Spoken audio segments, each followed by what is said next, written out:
question. Yes, the mood music has changed dramatically, but so too has the landscape versus the end of last year, and it is a vastly different and higher cost tariff regime than we had before. Equities, off the back of all these headlines, positive for 2025. Equity futures up again this morning by 0.2%. Under surveillance this morning, appeasing President Trump. I do think reduced tariffs gives Powell a little bit of ammunition if he has to cut rates. I think the Fed's going to be in a good position to cut a few more times. That could appease Trump, because really what was holding them back, you can't cut when there's 145% tariffs, where no one knows where they're going to go in the globe right now. It's so hard to tell where we're going to wind up as a steady state. Here's the latest this morning. President Trump calling for the Fed to cut interest rates once again, saying it's, quote, not fair to America after a soft CPI report out just yesterday. Former New York Fed President Bill Dudley writing the following: the Fed has little choice. When it doesn't know which way the risks skew, it must wait for more information. Right now, any major move would have only a 50-50 chance of a positive outcome. Bill joins us now for more. Bill, welcome to the program, sir. Why such a negative assessment of the position that they're in right now? Because they don't know where the tariffs are going to land, number one. And two, they don't know what the effects of the tariffs are going to be on growth versus inflation. So they're uncertain about two dimensions. So they can't really just sort of flip a coin and say, oh, well, we're going to worry about the growth dimension, because that could turn out to be wrong. So they have to sit and wait for more information. I mean, if you were driving a car in a thunderstorm, you wouldn't just put the car on autopilot and hope that you would get through it safely. So you pull to the side of the road until the weather cleared up, and that's what the Fed has to do. You know, the Fed is going to be criticized for waiting. They have to wait, and because they're waiting, they're probably ultimately going to be late. But it's not the Fed's fault. I would behave exactly the same way in this set of circumstances. Bill, what's their definition of late, and what's your definition of late? Because he reflected on the move last summer, and he said, in some ways, we were a little late, and other people thought he was being preemptive. What's late to you? Well, I think late is responding only after you've seen a sizable increase in the unemployment rate, because at that point, it's really hard to avert a recession. You know, when I evaluate the risks to inflation versus the risks to growth here, I guess I worry more about the downside risks to growth. But the Fed can't put all their marbles on that side of the equation, because inflation's been running above the Fed's target for 5 years, and if they're wrong and inflation expectations get unanchored, then it's a really difficult problem getting inflation back down. So I think they have to wait. Because they wait, because they'll be forced to wait, they'll probably be late. Trump will blame the Fed for being late, but the reality is Trump created the conditions that forces the Fed to have to wait. Bill, I'm just curious, going forward, how much you see the Fed unwilling to move, even if the unemployment rate rises by 0.5 percentage point, which is sort of the trigger that a lot of people are looking at, if you do see those inflationary pressures coming back? Well, I think if the unemployment rate rose by, above 4.5%, that would change the Fed's calculus. They would be much more worried about the self-reinforcing deterioration in the labor market leading to a full-blown recession. So I think the unemployment rate is really the single most important indicator. If it stays around where it is today, Fed's going to just sit and wait. If the unemployment rate starts rising quickly, then the Federal Reserve will start to respond. But I think it's going to take some time. I mean, the hard data on the economy shows that the economy is still just fine. I mean, the first quarter GDP report was very misleading, because it was mainly the fact that they couldn't count inventories properly to match up with the big surge in imports. Bill, if you were still on the Fed, and you have been on the Fed through crises and through really difficult times where the market was moving faster than the underlying economy, what data would you look at to get a real read on what was going on in the United States? Well, I think some of the banks have actually pretty good real-time data in terms of what's happening sort of to credit cards, and they're not seeing much of a slowdown at this point. Initial unemployment claims, it gives you a pretty high-frequency look at what's happening to the labor market. That doesn't show any deterioration yet of note. So I think you're looking at things that at the margin that suggests that weaknesses are starting to accumulate. Now, what's interesting is the tariffs are actually starting to bring in revenue. So fiscal policy right now is actually starting to become tighter. And I'd also look at low-income households, because I think that's where the squeeze is going to be the most significant. So if you start to see delinquency rates on subprime auto loans really start to head up, I mean, they're already high. If they start to head up even more substantially, that would be also a sign of growing strain on the growth side. Bill, at some point, the Fed will have to update their numbers. On March 19th, they put out these forecasts: GDP at 1.7% for 2025, PCE at 2.8, unemployment at 4.4. On June 18th, they'll have to deliver an update. When we get that update, Bill, what do you think it will look like relative to March? I think it'll show somewhat slower growth to reflect the fact that tariffs have gone up more than they anticipated, and somewhat higher inflation to reflect the same consequence. So I think it'll be even a more pessimistic forecast in the sense that the Fed will be missing both of its dual mandate objectives by a bigger magnitude. But they still don't have clarity on what's happening to tariffs and the impact of tariffs on the economy. And so I think it's going to take a while for that to be realized. And only then will the Fed be able to act. One missing piece. Slower growth, somewhat higher inflation. What does the median dot do, Bill? Because I think that implies what their reaction function is, how they'd respond to that kind of data mix. Do you think it changes? I think that you can make the case that the Fed starts to cut rates in September, and maybe we could still get 3 rate cuts this year, which would be consistent with the March summary of economic projections. But yeah, obviously, as time passes and the Fed doesn't act, the likelihood is the median number of rate cuts starts to come down just because there's fewer meetings left. Bill, appreciate your time, as always, sir, and enjoy your pieces on Bloomberg.com. On Bloomberg Opinion, the former New York Fed President, Bill Dudley there. How do they respond to a stagflationary mix in the forecast? They have a couple of weeks and many more headlines to discuss before they get to some sort of response. But that is really a key question and will only open them up, I'm sure, to more job owning from the Fed unless they cut rates by 100 basis points. This from Austin Goolsbee of the Chicago Fed this morning in another publication saying our job is not to respond to daily market gyration, it's to be a steady hand of wait and see. They're going to wait and see, but they've got to put some numbers on wait and see on June 18th. The next Fed meeting is not too far away. Up next, Kate Moore of Citi Wealth. We'll catch up with Chris Casso of Wolfe Research, Michael Reed of RBC Capital Markets, Lindsay Rosner of Goldman Sachs. From New York, this is Bloomberg.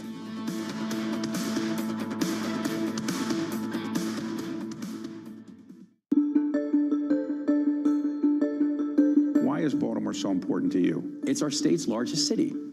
And if your state's largest city is not thriving, your state can't thrive. And that is just a mathematical equation, because the only way this is going to be Maryland's decade is if it's Baltimore's time. And so that's why we did focus on things like being able to extend the Orioles lease and make sure the Orioles could be here for 30 years. It's the reason we focus on things like the Preakness and keeping the Preakness in Maryland for generations to come. While we've invested in the convention center, the reason we focused on housing and getting rid of the vacant housing, the reason we focused on violent crime. And now Baltimore is having amongst the most precipitous drop of anywhere in the country when it comes to homicides and non-fatal shootings and carjackings and auto thefts. So if you can have Baltimore thriving, your state is going to thrive. So if somebody's watching this and they're not from Maryland, but they want to know a little bit about Maryland, what would you encapsulate in a paragraph or two about what people should know about the state of Maryland? I would say Maryland really is American miniature. You tell me what you want to do. And no matter where you're standing in the state of Maryland, I can tell you where to have a world-class experience within 2 hours. We're the home of innovation. We're the home of Johns Hopkins University, the home of the NSA, the home of NIST. We have so much to offer in the state of Maryland, and I think it's one of the reasons that people are so excited about the growth trajectory we're on. From our studios in New York and San Francisco, our expert hosts have the data and analysis from the companies you know and the startups to watch, plus the interviews you don't want to miss. Watch Caroline Hyde and Ed Ludlow on Bloomberg Technology, the only daily business show dedicated to tech, right in the middle of the trading action. Live every weekday, only on Bloomberg Television. Context changes everything. In case you missed it on Balance of Power. If we're going to get all this revenue from tariffs, why would the president be pushing for higher taxes on anybody? Because our understanding is for the wealthy, he's looking at a new rate of 39.6%. And I thought the Republican Party didn't stand for that kind of thing. Well, you realize that the tariff revenues doesn't count toward the reconciliation numbers. Don't ask why.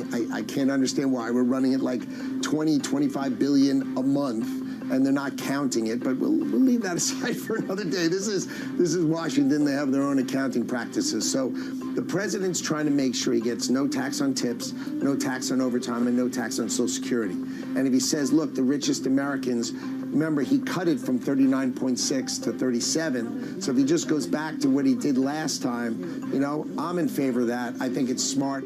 Don't miss Balance of Power live every weekday. Tune in to Bloomberg Business Week Daily. We got to talk crypto. From the magazine that helps global leaders stay ahead. What's the conversation around your company? Bringing you insight on the people, companies, and trends shaping today's complex economy. Planning very big things. A new level of premium. Plus global business, finance, and tech news as it happens. The floodgates of innovation are going to open up. You can't fake passion. You either are or you aren't. Bloomberg Business Week Daily, only on Bloomberg. Up-to-the-minute geopolitical news wherever and whenever it happens. I'm Anne-Marie Hordern in Buenos Aires, Argentina, and this is Bloomberg.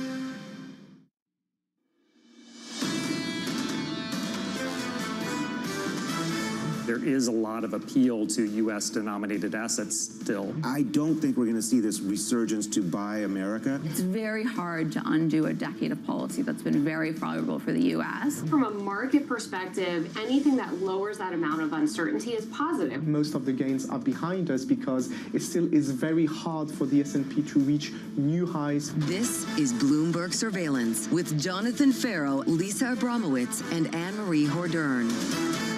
What a year so far. It is May 14th. We are positive on the year on the S&P 500. We are positive post-April 2nd, and we have rallied by more than 18% from the April low. The scores this morning look like this, adding some more weight to the rally. Futures higher by 0.2% on the S&P. On the Nasdaq, higher by 0.3. Your week ahead looks like this, pushing ahead to tomorrow. These are the main events. Earnings from Walmart. You'll get retail sales as well, and then an address from the Fed chair, Jay Powell. All of that through the next 24 hours. And of course, as always, one eye on the President of the United States, Donald Trump, who's just landed in Doha and had this to say. The President saying there might be news on Russia and Ukraine later on today, 24 hours ahead of a meeting that could take place over in Turkey. Everything everywhere all at once. So here you go. Where do you focus and how do you see the potential upside? One thing that I've noticed from a lot of people is there's this real debate, given how much the market has rallied from the lows, what could send it higher, right? Given the fact that so much of the reprieve has already been baked in. And some people point to actually this. If there is some sort of deal between Russia and Ukraine, if there is progress on the geopolitical hot zones that have really been causing trouble for a lot of places, barring that, take a step back. Where do you focus, given the fact that this is a whack-a-mole market with lots of headlines to just flip your head upside down again? On the tax bill, apparently. And I'm pleased you mentioned this. It feels like we're taking down the temperature across several dimensions. The war in Ukraine, the situation with China, access to chips, a big feature of the rally in yesterday's session. Yeah, and this is actually really interesting, right? How much do you take away business potentially from China and then really replace it with the Middle East, given the fact that that seems to be the big promise, at least of the Riyadh trip, of the Saudi Arabian trip. Now the question goes to some of the foreign policy elsewhere. You do mention the tax bill. This is sort of, again, if your head is spinning and you're sort of like, where are we going? It's because that's basically what this market is doing. It's sort of, which is the focus of this minute? And that really is the push-pull. At what point do you get some sort of ballast from some sort of calm on trade, which, again, is disputable, at the same time that there's discussion about deficit spending that potentially could upend the bond market. So, you know, yeah, there we are. I know this sounds really frustrating. I remember Rick Reeder of BlackRock said to me years and years ago, he said, the market can only focus on the shark closest to the boat. And the shark closest to the boat for the last several months has been trade. And after the weekend, there's a new shark. The shark is the tax bill down in Washington, D.C. And to see the market focus shift the way it has done, just in the last 24 hours alone, David Kelly at JP Morgan Asset Management came on the program. We got CPI. And we turned around to him and said, can the Fed be comfortable with this, a downside surprise on CPI? And he went straight to the tax bill and talked about a reassessment to growth and inflation 12 months, 24 months out. Yeah, what kind of sweeteners do you get? What kind of potential increase to the deficit? Just to build on your analogy, if the market can only focus on the shark closest to the boat, what do you do if there are about 5 different sharks that are just eking out a little nose extra closer to the boat? Do you focus that much more on that one? Can you ignore the 4 other sharks that are right there? It's a school of sharks, and it's just sort of, you know, out there, and you have to keep track of them, and then they all kind of speak in truths. My response back then was something like this, that if you focused on the shark closest to the boat, you missed the storm on the horizon. Is that the bond market? Well, yeah, maybe that's the storm on the horizon, but it's also a shark. It's just a little bit further. Managed to get gloomy for you. I don't know where this is going. Coming up on the program, Kate Moore of Citi, on why tariff de-escalation doesn't signal the all-clear for risk. We'll catch up with Chris Casso of Wolfe Research as Trump opens the floodgates for AI deals, and Lindsay Rosner of Goldman Sachs as uncertainty limits portfolio allocations. We begin this hour with stocks gaining after the S&P 500 wiped out losses for 2025. Kate Moore of Citi Wealth with this to say: the market has been too fast to dismiss tariff pain. Businesses and consumers will need to share the burden of higher tariffs, and we expect both margin pressure and slower demand. Kate joins us now for more. Kate, good morning. Hi, I did not bring my shark with me. Good. We can move on. Your former colleague as well. Let's talk about all this volatility over the last month. I remember something you said last time we spoke. You said, I'm biased to action. I'm biased to action, but in this environment, you have to be very careful about the decisions you make. What about this new environment now? Well, sometimes the most important action is not doing anything and actually waiting for more information if you're going to be making fundamental decisions, or if you're using fundamentals and data and strong database forecasts and to reallocate your money. In this case, we haven't had a significant positive change. Yes, there's a big change in terms of sentiment. There was a lot of technical pressure. We saw a lot of the fast money rush back into the market, but the earnings story hasn't changed. You know, the fact that we are in a slower growth environment than we were 3 quarters ago hasn't changed. You know, are we entering a recession? You know, who knows? I think we're in a period of slower growth. We were there before the April 2nd tariff announcements, and that we needed to kind of adjust our equity allocations for that slower growth period. And I just don't see any significant catalyst to the upside in terms of earnings growth or economic growth. Can you share with us the adjustments you made before the April 2nd announcement? And what is defensive in 2025? Is the nature of defensive stocks different to maybe what it was years ago? Well, okay, yeah, it's great. 2 questions there. Rotations and stuff before the April 2nd tariff announcements. You know, there were some allocations to small cap in the portfolio that we took off. We basically said, hey, look, we don't see as much opportunity for small and medium-sized businesses in a slower growth environment, even as the labor market is reasonably strong. But inflation, we think, would continue to be a bit sticky, and we just didn't see that upside. Small cap, as you know, tends to outperform when growth accelerates. The other thing that we've been really debating, frankly, is the U.S. versus the rest of the world. And you know, we've seen a significant amount of, investors say, hey, we don't want to own as much U.S. given the amount of volatility, the policy uncertainty, the growth uncertainty. And that's all good and fair. But the truth of the matter is some of the highest quality earnings and cash flow still exist in the U.S. And so as we think about themes and where the leadership could be in the back half of 2025 and onwards, it may be uncomfortable for some people that some of that leadership still exists in the U.S. around technology, around spending on AI infrastructure, and around these companies that have outstanding balance sheets, superior management teams, and can really weather the storm of lower economic growth. There are a lot of things to unpack there. Just sticking on tech, since that is driving the rally this morning, certainly on the headlines coming out of Riyadh and the potential deals that are agreed upon, how much does that give you comfort to even add some of the bullish positioning in this area, given the fact that any decline in business from the likes of China could be offset by the Middle East and, frankly, elsewhere? Yeah, so in this period we've been in for the last few months where there's been so much uncertainty and we've seen businesses kind of pause in terms of some of their spending and consumers maybe pull forward some of their demand. You know, the one area that we've seen no one take their eyes off of is AI and technology, because it's existential for almost every business at this point. No one can afford to step away from their plans, their spending, their investment, their people development in this area, because if they come out of a slower period of economic growth and they're not positioned for an uptick and they're not looking competitive relative to the rest of their industry, they're going to be toast. So this is an area where I would say the spend is going to be Teflon around a lot of tech, and there are going to be other areas around extra capital expenditure or non-necessary CapEx and stuff that I will expect to be slower. So we dealt with that shark. It's off, and I am going to bring that up again. There's another shark, which is right here, which is what John was talking about, which is the bill that they are crafting down in Washington, D.C. It's still going. It's been 24 hours of discussion. How much does that raise your attention in terms of focusing more on the bond market and the potential ramifications for higher yields, deficit spending, potential steady growth, but not necessarily expansion to offset some of that increase in fiscal spend?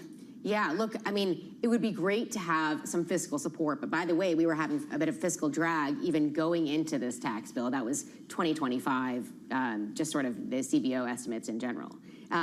I don't think we're going to get a huge amount of stimulus. I think that some of the stimulus that we would get for perhaps some segments of the consumer is going to be offset by a decline in spending on programs that are going to be essential for other parts of the consumer. So in general, I'm a little bit worried, frankly, about these negotiations, the impact it's going to have on growth. And as you mentioned, we're watching really the signals from the bond market very closely. But in the near term, I would say we were paying a little bit of attention, 1 year on that, but most of the attention, frankly, is on whether or not there are additional trade deals struck over the next couple of weeks, or at least promises of conversations. So you think that that's the more important driver going forward? To Yeah, get a sense I don't of think just people where are going to things be because the tax bill is complex and there are so many cross currents in it. I think they're going to be more focused on the cost side, particularly from the tariffs. In the near term, more than the tax bill. Any thoughts on timeline? How quickly this gets done? They're very aggressive. They think they can get this done by Independence Day, before the end of the summer. That feels ambitious, and I would suggest that September feels more likely to me. But I'm not as much of a DC expert as some of the folks that Does you have that on make the a show. difference as a market expert, though? Does that make a difference if it drags on into the fall? Well, I think we're not going to have a quiet summer. Look, we have a number of deadlines around the tariff stuff that we have to pay very close attention to. There's going to be lots of conversations, headlines, announcements. I think anyone who's expecting to sort of check out and go to the beach is going to find themselves disappointed because there's going to be a lot to pay attention to. And at the same time, and this isn't really critical, we're getting some of this information on tariffs, where we go through the first 90-day window for most countries and then the next 90-day window for China. We're going to be entering into second quarter reporting season. And we know this has been a choppier period of time where there's brought forward demand and then perhaps some slower demand as people wait for clarity. And then brought forward again. And brought forward again. Over the last week or so. That's right. So how much weight will you actually put on earnings reports? What will you look for? What have you looked for over the past few weeks? Yeah, it's been hard because you say, wow, that was a good first quarter for most companies, and it exceeded expectations, and you want to feel positive about that. But at the same time, I'm so focused on what companies are doing in terms of guidance, and most of them have not really significantly changed their guidance as a result of some of this tariff. They've maybe given another scenario. A few companies and a few industries, as we know, pulled their guidance. But on the whole, they're just like us. They're trying to, take in new information, sometimes on a 30-second interval, and factor that into forecasts for, big spending and hiring and investment. Just quickly, when you put this all together, it sounds like you see margin compression in the ex-tech world. Yeah. You see the idea of yields being sticky and stagflationary types of forces. This is a very bad mix for most assets. Is that kind of what you're expecting? Sort of flat to negative on the year? I don't want to use the word bad. I'll say it's a more challenging mix for parts of the market. I always like to say I never want to bet against the resilience of large cap U.S. companies. They will make the changes they need to defend their margins. But I think we'd be a little bit naive to think that there's not going to be an air pocket in terms of activity or a challenge to margins, frankly, for a number of months. Perhaps it will last quarters. Does that lead to a significant earnings decline in 2025? I don't think so. But it's not going to be a smooth ride. And I think people have to be prepared to rotate into the higher quality and more sustainable earnings parts of the market, which may favor tech. This interaction between margins and the economic slowdown, huge question from economists. Yeah. Will it mean losses to labor? Will it mean layoffs? We saw a little bit from Microsoft, again from Burberry this morning. I'm going to use the word we all hate on this program, Burberry, idiosyncratic. I get that. There are other stories out there too. Are we going to see the job cuts? That's what people fear. Well, companies haven't really cut for the most part at this point, right? They've been holding on to labor. They don't want to get into a place where they get whipsawed and then all of a sudden, as we know, the cost of bringing a new employee back on or trying to convince someone to return to the firm is incredibly expensive. So I think that they're willing to keep the labor force as is for the next quarter or two. But if margins are seriously compressed, I'd say into 2026, that's going to be a different story at a time where we might see some other headwinds. And this is the low churn dynamic that Citi, Andrew Hollenhorst, has talked about now for a number of months. Almost a frozen labor market. Yes, we see these big payrolls gains every month sometimes, but look at the JOLTS figures. The JOLTS figures speak to that slow churn, low churn dynamic in the labor market in America. Is that healthy enough to keep the economy on solid footing through a tumultuous time and to keep people being able to absorb potential increases to prices? And that's the ultimate question. Or does it mask real pain that's emerging in small pockets elsewhere. And frankly, that is a conundrum. Kate, this was great. It's good to see you again. Thanks for Thank you, dropping by. guys. We'll do it again soon. Kate Moore there of City Wealth. Equity futures at the moment positive by 0.2%, 1 hour and about 16 minutes away from the opening bell. Let's give you an update on stories elsewhere this morning with your Bloomberg Brief. Here's Yahara. Hey, Yahara. Hi, John. Goldman Sachs analysts say President Trump likes U.S. oil prices between $40 and $50 a barrel, judging by his social media. The firm analyzed his posts and said he tends to call for lower prices or celebrate falling prices when WTI is greater than $50. Goldman Sachs says Trump's preference for low oil prices supports their view that prices will edge lower in 2025 and 2026. Meanwhile, shares of American Eagle Outfitters down nearly 12% in the pre-market. In a preliminary earnings release, the company said it expects revenue to be down nearly 5% compared to a year ago. The retail clothing chain also pulled its guidance for the full year due to macro uncertainty. And Tesla CEO Elon Musk might get a new pay package. The board formed a special committee to explore a new package, according to the Financial Times. They say the committee will also explore alternative ways to pay Musk for his past work if Tesla fails to reinstate his record 2018 pay deal via appeal. Deliberations are still in the early stages. That's your Bloomberg Brief. John? Yahara, thank you. Appreciate it. More from Yahara later this hour. Up next on the program, the Morning Calls Plus. Chris Casso of Wolf Research as Trump opens the floodgates for AI deals in the Middle East. Live from New York, this is Bloomberg.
Investors, top executives, global innovators. Join me for in-depth conversations with the biggest newsmakers on the day's top stories.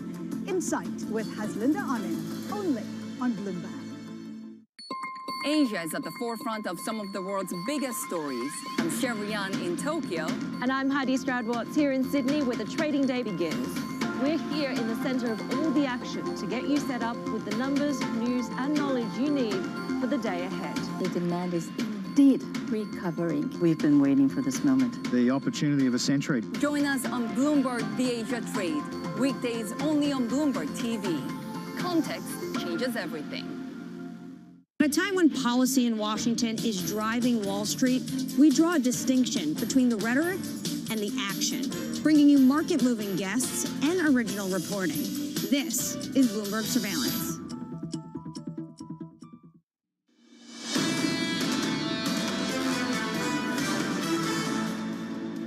Here's a flavour of the equity story this morning. So far, slightly positive by 0.2% on the S&P, up by, let's call it 1/3 of 1% on the Nasdaq, adding some weight to the recent rally on both the S&P 500 and the Nasdaq 100. That Nasdaq up 24% from the lows of April. Just unreal, phenomenal rally we've seen over the past few weeks. That's the price action. Let's get you some morning calls. First up, Raymond James, double downgrading United Health to market perform, saying visibility for the rest of the year is low after retracting its guidance. That stock is bouncing back by close to 3%, hammered so far this year.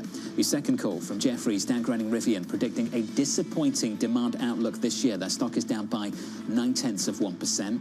And finally, Bank of America raising its price target on AMD to 130, saying its Saudi deal could offset China restrictions. Sticking with chips, Semiconductor stocks surging after President Trump clears the way for major AI chip deals with Saudi Arabia.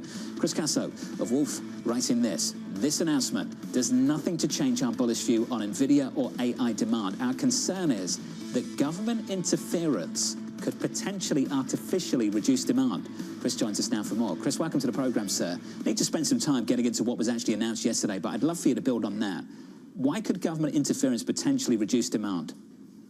Well, and good morning. Our position is that there's plenty of demand for AI right now. Really, the constraints on, what NVIDIA can sell is constraints on the availability of power and the availability of making the chips themselves. So, in that vein, we feel that government isn't creating any new demand.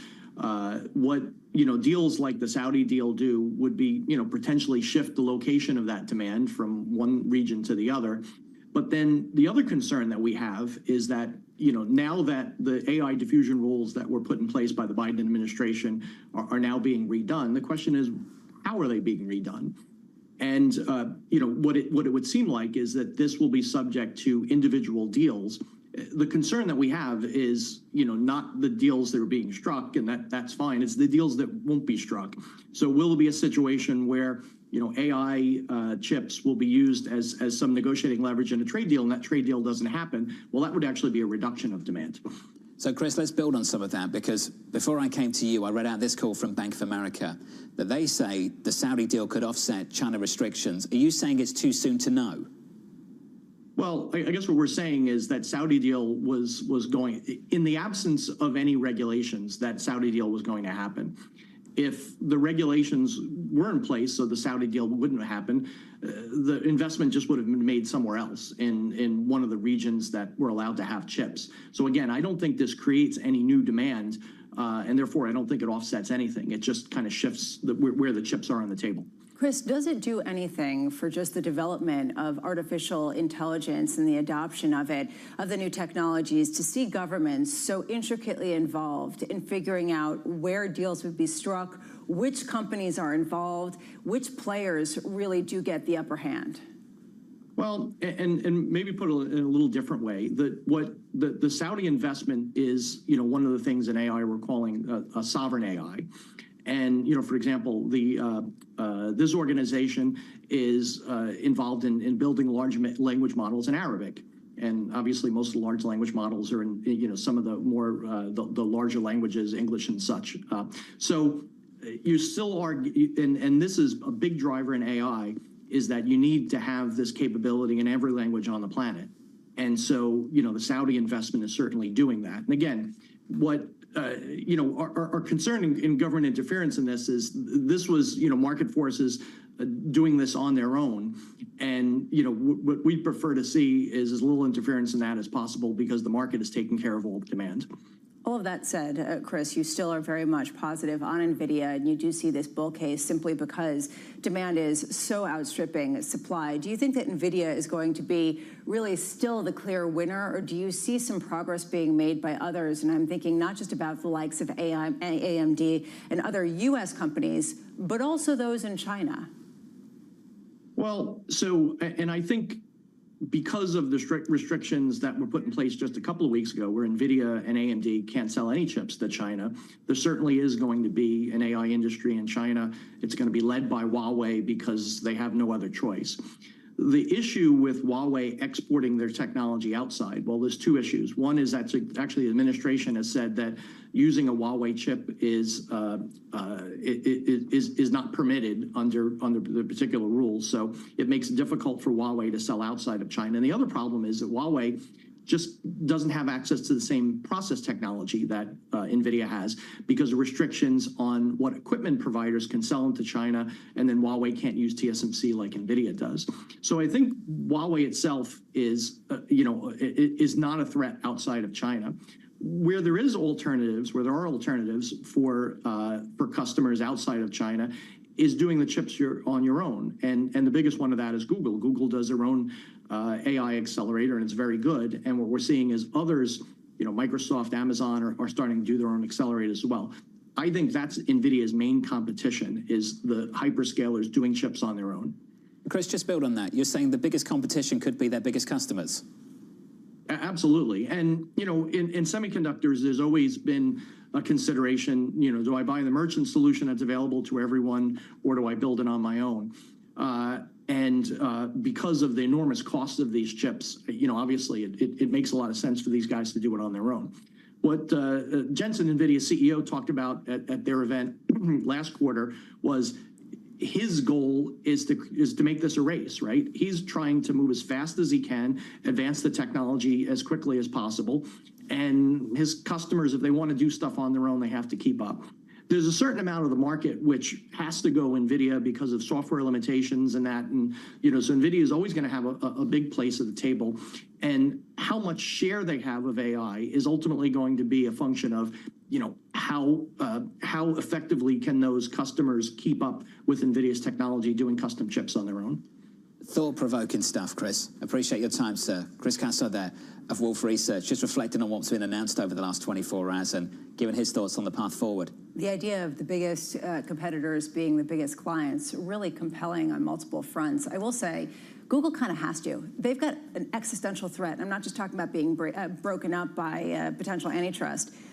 My kids made me download ChatGPT. How's that going? And they say use it instead of Google because Google is old school and you really are dating yourself. And so I started just using ChatGPT, and it is, I shouldn't say this, but it's vastly superior. I mean, it really does. It's a very different experience. Yeah, it coagulates information in a much more cohesive way without the noise of the ads, et cetera. So it really raises this question: how does Google make itself relevant in the next phase of those kids who are all using ChatGPT? One of the biggest headlines of the last month came from Apple. Search has peaked on Google. It was quite a big headline over the past few weeks. Yeah, this is going to be a really important race for them to be involved in. On a broader level, though, it highlights how it gets really muddy when you try to get central planning involved with the idea of how you forecast demand and deals and all that. There's a role for government, but I'm with you. I get uncomfortable around central planning. I think a lot of people do. I really do. Up next on the program, Michael Reed of RBC Capital Markets and Lizzie Rosner of Goldman Sachs from New York City. This is Bloomberg.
From the beating heart of global finance, economics, and politics, and wherever newsmakers are moving markets, Bloomberg brings you conversations that allow for deep discussions and important insights. What do you think the future is for inflation? Is this new normal? Are markets too optimistic? How do you worry about the things that are outside your control? How does the current fighting completely stop? I'm Francine Lacroix, and this is The Pulse, every weekday only on Bloomberg. morning. Good morning. This is Bloomberg Surveillance. Welcome back to the opening trade. This is Bloomberg Technology. This is the Asia Trade. This is Wall Street Week. Welcome to Balance of Power. This is Bloomberg Television. Bringing you up-to-the-minute tech news whenever and wherever it happens. I'm Ed Ludlow in Las Vegas, and this is Bloomberg. Listen carefully. Can you hear the rhythm in the markets? Not just in the syncopations triggered by inflation, but in the preludes leading to global elections, in the dissonance that moves the Nikkei, and the rising course conducted by AI. There's music in the markets, and if you want to learn to listen for it, we'll show you how.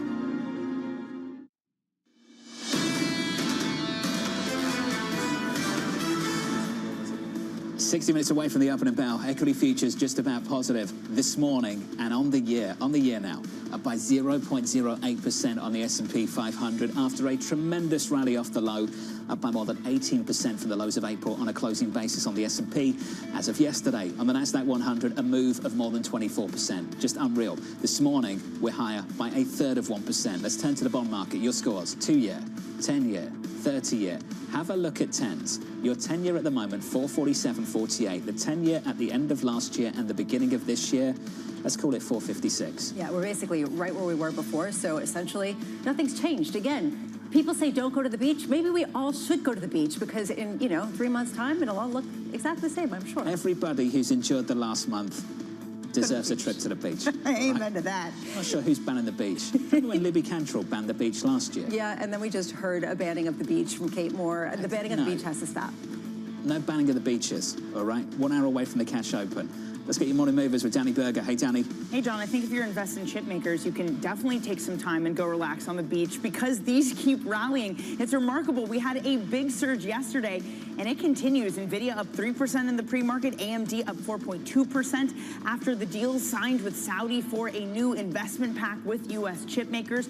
Getting a lot of positive sell-side research as well. I know you're just having conversation about this, but Bank of America also upgrading both of the chip makers, talking about multi-billion-dollar opportunities for them in Saudi. Dan Ives of Wedbush also taking the same tone, saying that it is more demand that's going to be coming for these chip makers. Now, to the downside this morning is Aurora Innovation. It is a self-driving truck technology firm. Uber heavily involved in the firm. It sold some of its tech operations to it when it comes to self-driving cars. It also took about a 23% stake in it as of the end of December. Well, Uber is now selling about $1 billion in convertible notes, and those notes can be converted for Aurora Innovation, a dilutive event. So we're seeing a big hit to shares, down 19% this morning.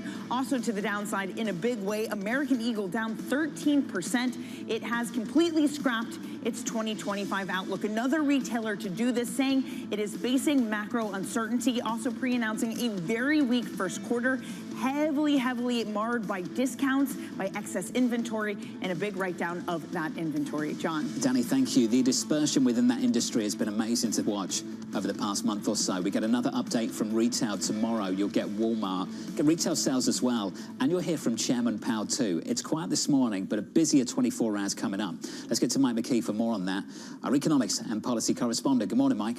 Good morning, John. Well, we don't have any indicators today to speak of. We have mortgage applications. They were up just a little bit. But tomorrow, as you say, we get retail sales at Walmart. And what will be really interesting is to see what Walmart's guidance is going forward, because retail sales will only tell us what happened last month. And there's mixed pictures coming out in terms of the analysts for that. We do have some Fed speak today. We've got 4 Fed officials talking. Chris Waller did not mention the economy. He talked about Fed research, but Phil Jefferson and Mary Daly are likely to talk about the economy and likely to use the word uncertainty. Austin Goolsbee on NPR this morning basically talking about uncertainty, saying the Fed has to be the steady hand in this situation, but nobody really knows what's going on. The market, though, doesn't have to really pay attention to the Fed, since the Fed is taking itself out of the arena for the moment. they're looking at what's going on up on Capitol Hill with the reconciliation bill. I got asked about this yesterday.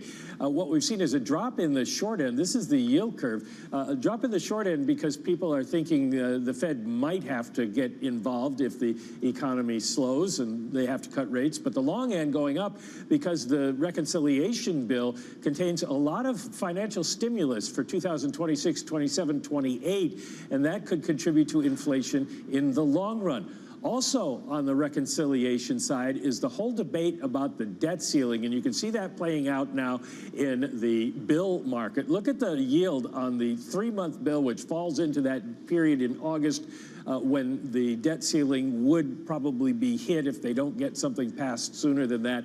It's jumped up. Uncertainty over what's going to happen there. So there is that you can see is the 1 month. That's where it was just 2 days ago, the 3-month as well. So as you can see, there's always something for the bond market to worry about, just not the Fed this week. Mike McKee, thank you, sir. We'll come back to you in just a moment. That's a movie we've all seen way too many times over the last decade, right? Yeah, this is the problem, is that right now it seems like whack-a-mole, and right now the focus is turning to the bond vigilantes, which once again are coming to the fore. Michael Reed of RBC Capital Markets writes this. Here's his view on the trade deal over the last week. The trade deal with China won't get inflation back to target. Michael's with us around the table. Michael, good morning. Good Thanks for having me.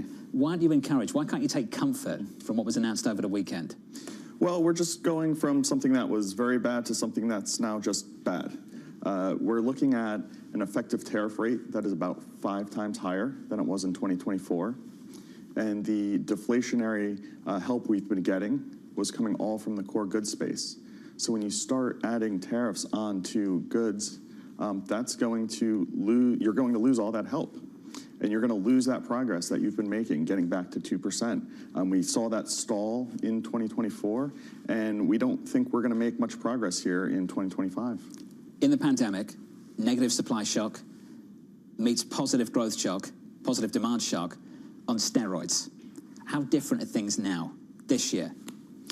Very different. First, as you know, we don't have that positive shock coming from the stimulus. So while you did have a bit of a boost coming from consumer spending during COVID, we're not going to see that same effect here. Now, there are some positive tailwinds that could come from what we're seeing in terms of the tax cuts being pulled forward. Maybe the wealthy get a little bit of help in terms of the SALT deduction being bumped up. But when you talk about things like SNAP benefits maybe being at risk, that's going to hit the low-end consumer. Those are the folks that are really struggling now, and those are the folks that tend to spend the most money. They have the highest propensity to spend. We've been debating how long it's going to take to see some of these things, when we start to get a definitive read, when we can actually listen to Fed officials giving us some actual constructive guidance based on their complete lack of visibility into all of this. What is your compass to understand on the margins just how stagflationary this could be, potentially how much growth could surprise to the upside? Because we keep hearing this word resilience when used with the U.S. economy. So right now, our forecast for GDP is below trend. That is to say, we're about 1% versus what you see in terms of historic growth, around 2%. And much of that comes from a drag on the consumer. We also have the impacts of trade right now. We saw that in Q1 being negative. Now, there's some mechanics, right? You're going to see maybe a boost in Q2 due to an inventory buildup. But I think further out, it really depends on the labor market. How the consumer overall reacts. And there's 2 very different buckets that we're seeing. We've talked about in terms of the K-shaped economy, but it's really these, those halves, the high end, the high income consumer, and those low income consumers, because inflation has impacted those groups very differently. Well, so extrapolate that out, because we've seen this for a while, and so far the wealthier individuals, which, as you put, might even get an additional break from some of the SALT tax deductions, have really propped up this economy en masse. Since you've seen luxury products do really well, you've seen airlines try to cater to the upper end. And you've seen a falling back of the lower income communities again and again. At what point will that matter to the overall averages? It matters very much to those communities, but it hasn't necessarily had the same ramifications in the overall general economic metrics as many people would expect. Yeah, so I think what's at risk right now is the jobs that are tied to trade. And that's where you have a high volume of jobs at risk. So think retail trade, wholesale trade, transportation and warehousing. And those are very much correlated to the volume of goods coming in. So if you continue to see tariffs, even if we go from 20% to 10% in terms of the effective tariff rate, you're still going to see a drag on imports into the U.S. ultimately. We're not seeing it yet, but that will happen. And that's when you start to see those job losses. Businesses will have to make a decision whether or not they protect their profit margins. And labor tends to be the first to go. And so you could see a high volume of workers in those sectors lose their jobs. And I think that's when you start to see upward pressure on the unemployment rate. And that's when the Fed conversation might shift. Be honest, did you fall asleep last week in the news conference? Did you come close?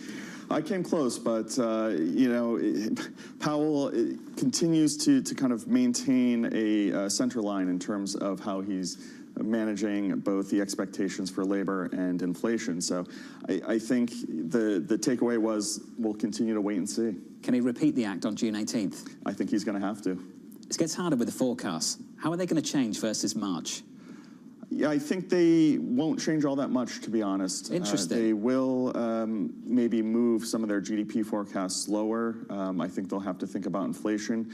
But if they're doing what we're doing, it's no longer thinking about a point forecast. It's thinking about scenarios. How is this going to play out? What are the odds you're placing on different outcomes for the economy based on what's going on with tariffs as well as fiscal policy? We want to understand how they respond to certain scenarios, and that could be implied in the forecast. And a question we asked a little bit earlier to Bill Dudley was, how will the forecast change? And he said GDP might come down a bit, inflation might go up a bit. And then we responded and said, well, what would happen to the median dot in response to that? How will they respond to a stagflationary scenario? Because he avoided that last week. If that's asked again, if they're put on the spot, how do you think they answer that question?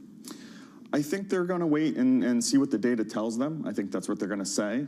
What we think is going to happen is they're going to be more sympathetic to labor in the sense that when you start to see job losses, that has a significant impact on the economy, on consumer sentiment. And historically, if you look back at what the Fed has done, they tend to cut faster when the unemployment rate goes up, even by 0.3. So we do think unemployment will gain in terms of their eyes if it becomes a risk that job losses are accruing. That seems to be the bias on Wall Street, that if the labor market cracks, they'll crack too, and they'll cut rates. That's what we heard from Bill Dudley. That right now the unemployment rate really does take precedence over the inflation rate. I guess that the logical question would be then, is it plausible for them to cut rates and see a steepening in the yield curve? Again, that long end selling off, which is what we saw last year, and something that people say is probably going to be an ongoing theme. What did Michael Reed publish last week? What was that note? His team came out with this, which was absolutely the best email of the whole thing. Today's Fed press conference was the epitome of this could have been an email. And that email didn't even need a body, just the subject line, wait and see. By the end of that event, Powell has said wait and see 12 times, and wait by itself another 13. So to me, that won the moment. Michael said wait and see a few times as well. That's a note from a guy that almost fell asleep in the news conference, clearly. Michael, it's good to see you. Michael Reed there of RBC Capital Markets. A lot of attention is shifting now to the tax bill down in Washington, D.C. A lot of economists have done a lot of work on this. Neil Dutta of Renmac is one of them, and he said a few times now, there is a difference between removing a potential headwind and providing a tailwind. Mike McKee, I want to bring you back into the conversation. The difference between extending current law and doing something in addition to that. Just how stimulative will this tax bill be, Mike, next year and beyond? It won't be like the Tax Cut and Jobs Act originally was, and it certainly won't be like the stimulus that we got during COVID. But it will add to consumer wealth over the next 3 years, and it's timed that way deliberately because the tax cuts that they're going to add for tips and for not paying interest on new cars, those are going to take effect next year and take effect through 2028 as long as Donald Trump's in office. So those years, that's something that will be added into what people take home. Also, the child care tax credit's going to be extended, but just for a few years. All this because they're using reconciliation and they can't have this long 10-year debt out after that. But we're going to see some short-term stimulus that might help the economy. The bond market's looking at that as perhaps a little inflationary, especially if you combine it with tariffs. Mike McKee, thank you, sir. Good luck to the Federal Reserve, who on June 18th have to update those forecasts. Lindsay Rosner of Goldman Sachs writes this: markets have completely removed pricing in the worst-case tariff-created economic scenario. The question is, if we've come too far, too fast. Lindsay's with us around the table. Lindsay, good morning. Thank you for having me. Hi. Some of these markets are back to where they were at the start of the year. How different is the world now? How much has the world changed now versus the start of the year? It's changed tremendously. I think, as the prior economist just mentioned, tariffs are still net significantly higher. And so it kind of feels like a scenario where you started off with a 30% personal tax rate, it got moved to 70%, and it came back to 50%, and you think it's awesome. But don't forget, it was once at 30, and I think that's what the market seems to have lost, and it's just really excited over the past 48 hours. So I think it's going to come back to reality, sadly. What does reality mean? Reality means that spread should be a little bit wider, we think, and that there should be more dispersion around credit quality. That's why in our portfolios we are moving more up in quality, because we think that will protect you if we do in fact see maybe not a recession, but just softer growth. That really seems inevitable. This builds on something that you wrote in some of your notes, saying that uncertainty for you means the bar from straying to straying from a home base allocation is higher. And it goes to the question, what is that home bias allocation? Is it to higher quality, just focusing on credit of companies that can pay it back? Yeah, that's exactly right. It's doing that work, looking at the credit fundamentals and understanding which companies can survive in an environment where tariffs are going to be here. They are maybe not going to be as extreme as we feared, but they're here. So companies that are in the crosshairs, i.e. Consumer, retail, hotel, things that you should be concerned about around tariffs, that's stuff we want to de-emphasize in the portfolio. And home base also, just having portfolios with carry. This is an environment where you want to have carry to kind of wade all of this out. Is high quality credit safer on some level or more defensive than duration of the U.S. government? Well, we actually like both. Certainly there was a big debate about, has the U.S. lost their safe haven status? We do not believe that that's happened. We think duration makes sense in a portfolio because we think that the Fed will act if need be. And again, to echo the prior guess, if the Fed sees 5% unemployment, they will be cutting. What's changed, though, I think, in the probability and what the market's showing you right now is that the probability of a 200 basis point cut, because we see a really sharp, immediate recession, that's been taken off the table. And that's what you see in the forward probabilities on future interest rates. As you know, risk can cut both ways. How much upside risk to growth does this tax bill potentially introduce? It could, but I think we all have to lower our expectations. It's certainly not what was anticipated post-election. It's the greatest thing since sliced bread. The world is going to be a completely different place. Maybe we'll have a quantum leap in terms of economic growth. That I don't think is realistic, and I think we've all been honest with what the prospect could be. But it certainly could be helpful, for sure. What do you think is realistic? Can we put some numbers on it? Yeah, I think we're not going to have, I'll frame it in the terms of economic growth. We are not going to see 2% trend growth. Could we see 1%?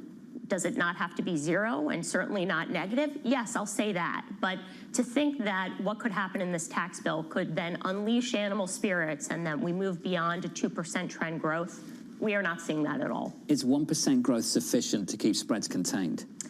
Right now, what really is being priced in, both to spreads and equities, is something on the order of 2% or trend growth. So back to the point of we think that things can widen from here. It's because what's being priced in feels a little too optimistic to us. When Lisa asked you about credit, you talked about some areas, consumer-facing, retail, etc. How much dispersion are you seeing between individual credits? Because Lisa and I were talking about this earlier this morning. You see some retailers doing okay in this environment, others really struggling. How much dispersion is appearing? Yeah, dispersion is really revealing itself. I think earnings told us a lot. Interestingly, as Mike McKee said, kind of stole my thunder, I think what'll be very interesting will be Walmart on Thursday. That is going to kick off what is happening with the consumer right now. And if you remember back, it was February 20th when Walmart last reported. They were the kind of shot across the bow that let us know, hey, something could be a little bit problematic with the consumer because of this macro uncertainty. So reading those tea leaves in earnings is really powerful, and there's a lot that you can do on the alpha side of the table to find the winners and stay away from the losers in this environment. How much of the corporate pain is going to be absorbed by private credit markets? Private credit markets, as we know, are growing and stand ready and open to take some of that on. So have they already, though? are they going to experience it in greater amounts in the public markets? I don't know if it's a greater magnitude. I mean, there's some interesting differences between the private and public market. And one of the positive things that they say about the private market in the pitch is that there's a lot of flexibility to work with the company and the lender. And that's a relationship that can be improved and terms can be changed if needed. I don't think that the private market's underwriting is far different than what's in the public market, but there are some tools and some flexibility, and the underwriting's a little bit different. So private market will not be immune if we have problems in credit. Lindsay, good to see you. Clinic as always. Thanks for dropping by. Lindsay Rosner there of Goldman Sachs. Looking out for Walmart earnings tomorrow, and I think for a lot of us that is on the dashboard tomorrow morning. Walmart, retail sales, and you'll hear from Chairman Powell too. Equity futures at the moment positive by 0.2% on the S&P, with an update on stories elsewhere with your Bloomberg brief. Here's Yahara. Hey, Yahara. Hi, John. United Health's new CEO, Stephen Hemsley, will receive $1 million as an annual base salary plus a one-time $60 million equity award as he returns to the helm. Hemsley will also get additional personal security benefits following the December murder of the company's top insurance executive. Meanwhile, Harvard has expanded its lawsuit against the Trump administration for freezing billions of dollars in federal funds. Harvard claims that federal agencies illegally halted funding because the university refused to submit to government control over its academic programs. Yesterday, the Trump administration cut another $450 million in grants to Harvard. And at a congressional hearing today, Health and Human Services Secretary RFK Jr. plans to defend his decision to cut thousands of staff and funding at the agency. Kennedy will testify about his agency's 2026 budget request and his progress toward President Trump's goal of shrinking federal spending. That's your Bloomberg Brief. John? Yahara, thank you. We'll catch up with Yahara again tomorrow. Up next up on the programme, we'll set you up for the day ahead, and we'll touch base with Anne-Marie in Doha. Live from New York, this is Bloomberg.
Today's CFOs are reshaping the C-suite. Bloomberg's chief future officer shines a spotlight on these dynamic leaders. What's the hardest part of being a CFO?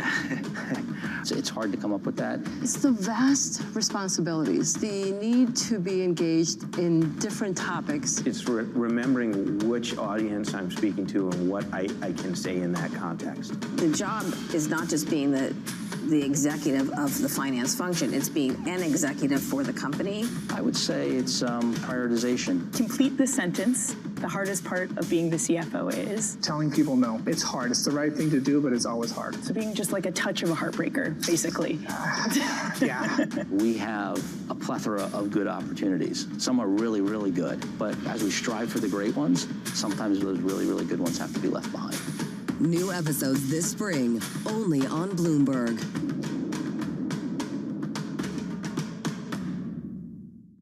Africa, a region rife with potential for growth and opportunities, but not without its challenges. Bloomberg highlights the biggest stories, interviewing key. We get to the heart of African business, politics, and economics, and ask the question, what's next? I'm Jennifer Zabasaja, and this is Next Africa. New episodes every month, only on Bloomberg. Our global global headquarters in New York. I'm Danny Berger. Welcome to Bloomberg Brief. Let's set your agenda. Bloomberg Brief delivers the market news, data, and analysis you need live every weekday only on Bloomberg. Context changes everything. Bringing you the latest in tech and AI news whenever and wherever it happens. I'm Tom McKenzie in Paris, and this is Bloomberg.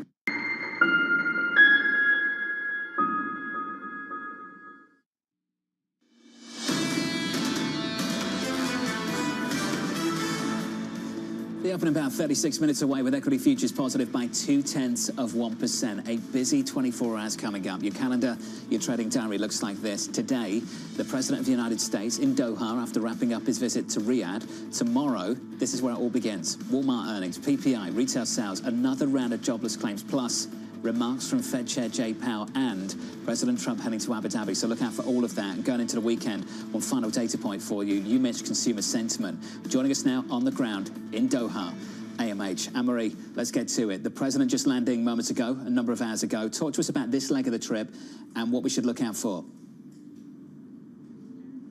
Well, the president's spending some time right now, Jonathan, at the Royal Court meeting with the Emir. We're expecting both of them to come out and sign a bilateral agreement. We understand this is economic cooperation. Potentially, this is where we're going to hear about the Boeing deal that we talked about last week, a Bloomberg News exclusive that Qatar was finalizing putting these finishing touches on buying at least 100 wide-body jets from Boeing, which will be a huge boost for that airliner. I actually heard today that the number is going to be higher than 100. This is a huge deal for this massive American company. So potentially we can hear that.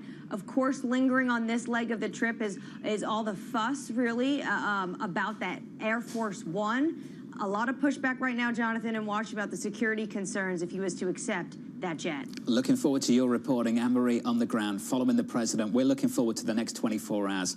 Lisa, what are 24 hours coming up for this market? To me, the highlight's going to be Walmart. How are they dealing with some of their supply chains? How much are they competing on price? And how much are they going to hope to capture some of the market share at a time where that's been what they have been doing for a long time? You're not alone. That's the main event for many. Coming up tomorrow, reacting to all of that, must watch. Gene Soroka of the Port of Los Angeles, Jim Zelter of Apollo Asset Management, Michelle Meyer of the MasterCard Economics Institute, and the JP Morgan Chase CEO, Jamie Dimon from New York City this morning. Good morning. Thank you for choosing Bloomberg TV. This was Bloomberg Surveillance. Welcome back to another special Italian Open update for Bloomberg TV and radio from Tennis Channel. Reigning Roland Garros champ Carlos Alcaraz reached the quarterfinals in Rome for the first time with a 3-set win over the hard-hitting Karen Khachanov. 41 winners for the 22-year-old who closed out the victory 7-5 in the third after just under 2.5 hours. And don't forget, you can watch all the action live daily on Tennis Channel. Our studios in New York and San Francisco, our expert hosts have the data and analysis from the companies you know and the startups to watch, plus the interviews you don't want to miss. Watch Caroline Hyde and Ed Ludlow on Bloomberg Technology, the only daily business show dedicated to tech, right in the middle of the trading action. Live every weekday, only on Bloomberg Television. Context changes everything.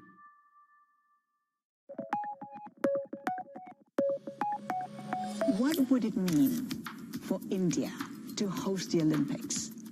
Linda, I don't think it's my dream alone. I think it's a dream of 1.4 billion Indians to see the Olympics being held in India. I think once sport takes over, the transformation will be seen, not only in the lives of the youths, but in the economy of our country. India is one of the biggest centers for digital usage, and 1/3 of the viewership of the Olympic channel comes from India. So India as a sporting market is huge. Countries which have hosted the Olympics have always grappled with the issue of infrastructure, for instance. Building it is one thing, maintaining it is another. How can India do it differently if it were to host the Olympics? So I think we're talking about innovation and sustainability. And I think the same holds for holding the Olympics.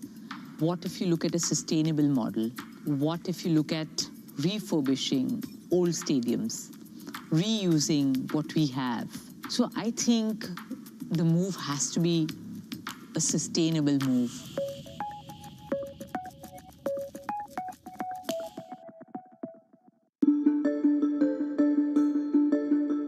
The incidence of cancer, which is to say people getting it, is higher than it was 20 or 30 or 40 years ago. Is that because detection is better than it used to be? All right, so the dirty secret is we have no idea.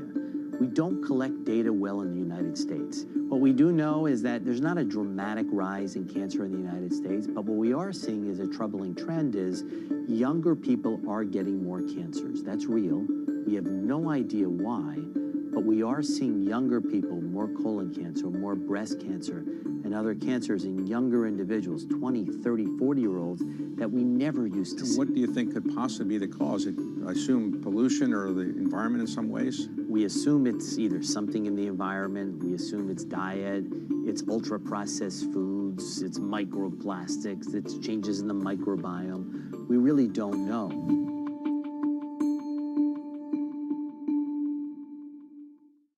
Get your fixed income fix. Watch Bloomberg Real Yield around the world right here on Bloomberg. Context changes everything. Futures rising again, 30 minutes until the start of the cash trade. I'm Matt Miller. And I'm Shonali Bassett. Katie Greifeld is off today, and Bloomberg Open Interest starts right now.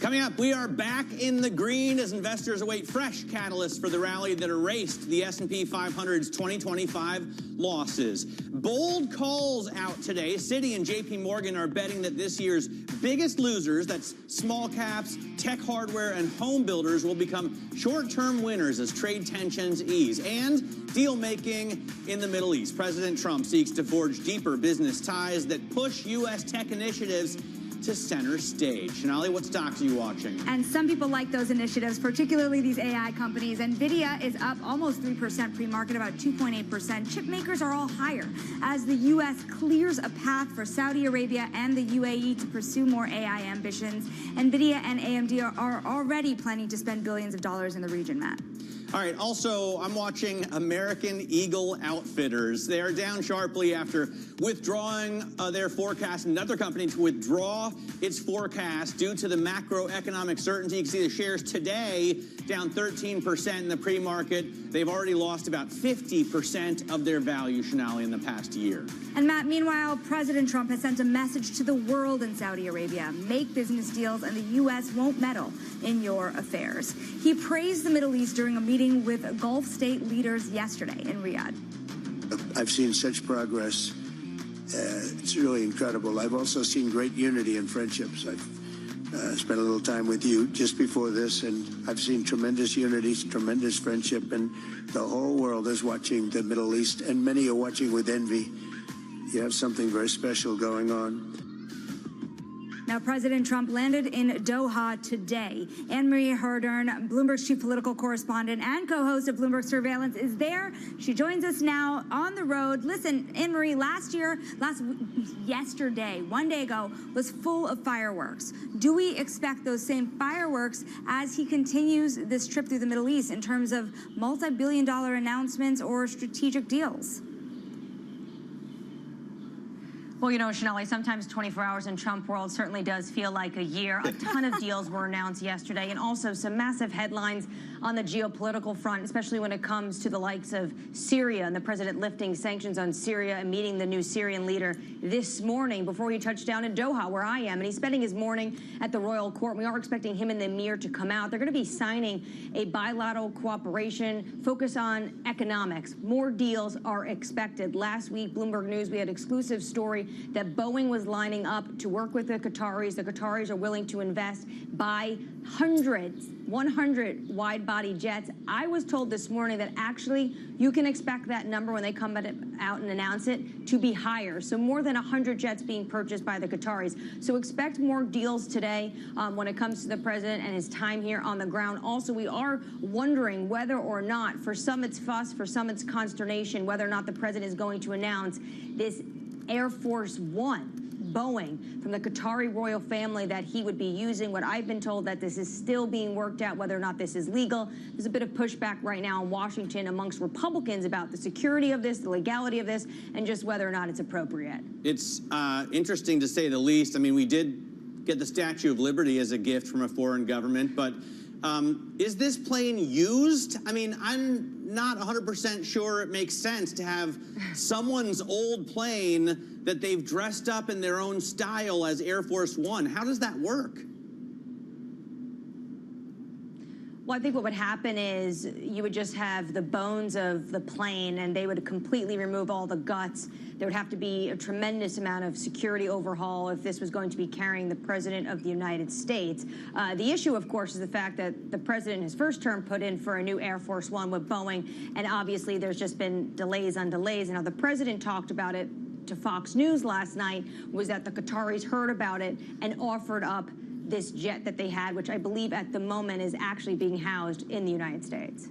All right, Anne-Marie, thanks very much for that reporting. Bloomberg's Anne-Marie Horton reporting from Doha. Apparently it's a 13-year-old jet, and like, if they can't retrofit a new one for Air Force One, how long would it take to rebuild the old one? It's definitely an interesting story. Let's get to the implications of his trip for the markets and really for AI, because new agreements will give Saudi Arabia wider access to AI chips. NVIDIA is rallying on the news, and Supermicro is soaring after signing a $20 billion pact with Saudi-based data center company DataVolt. For more, we're joined by Mandeep Singh, Global Head of Technology Research at Bloomberg Intelligence. Mandeep, great to have you here on the program. So NVIDIA makes sense. Supermicro, I mean, didn't they have trouble finding an auditor?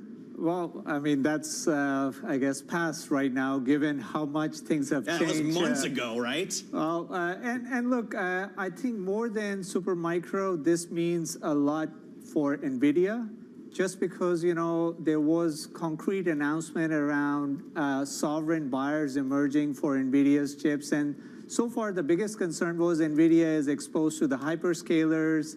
They kind of control 45% of NVIDIA's revenue. In this case, now you've got sovereign buyers who are talking about multi-year purchases, and actually they announced an 18,000 GPU purchase, which amounts to close to $1 billion in revenue. So we were all concerned about how NVIDIA and AMD are losing China revenue.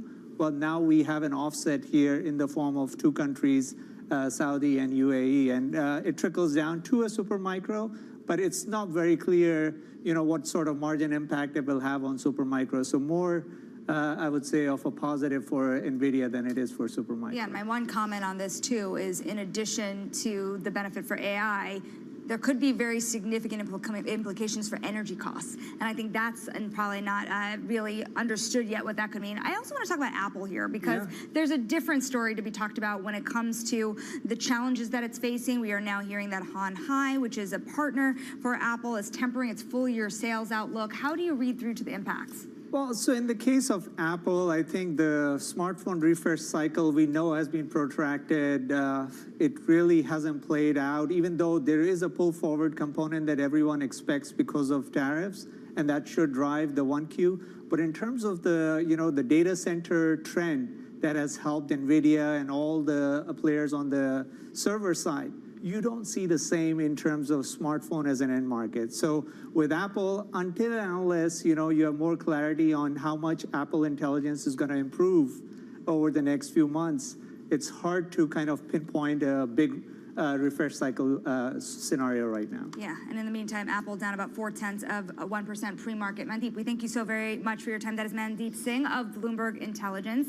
Now, the U.S. is changing its policy, as we've been seeing, and they have been forcing strategists to change their forecast multiple times this year. Now, some of that includes Ed Yardeni and David Kostin of Goldman Sachs. They have recently raised their year-end targets after cutting them earlier in the year. Joining us now, Bloomberg's equities reporter, Alex Semenova.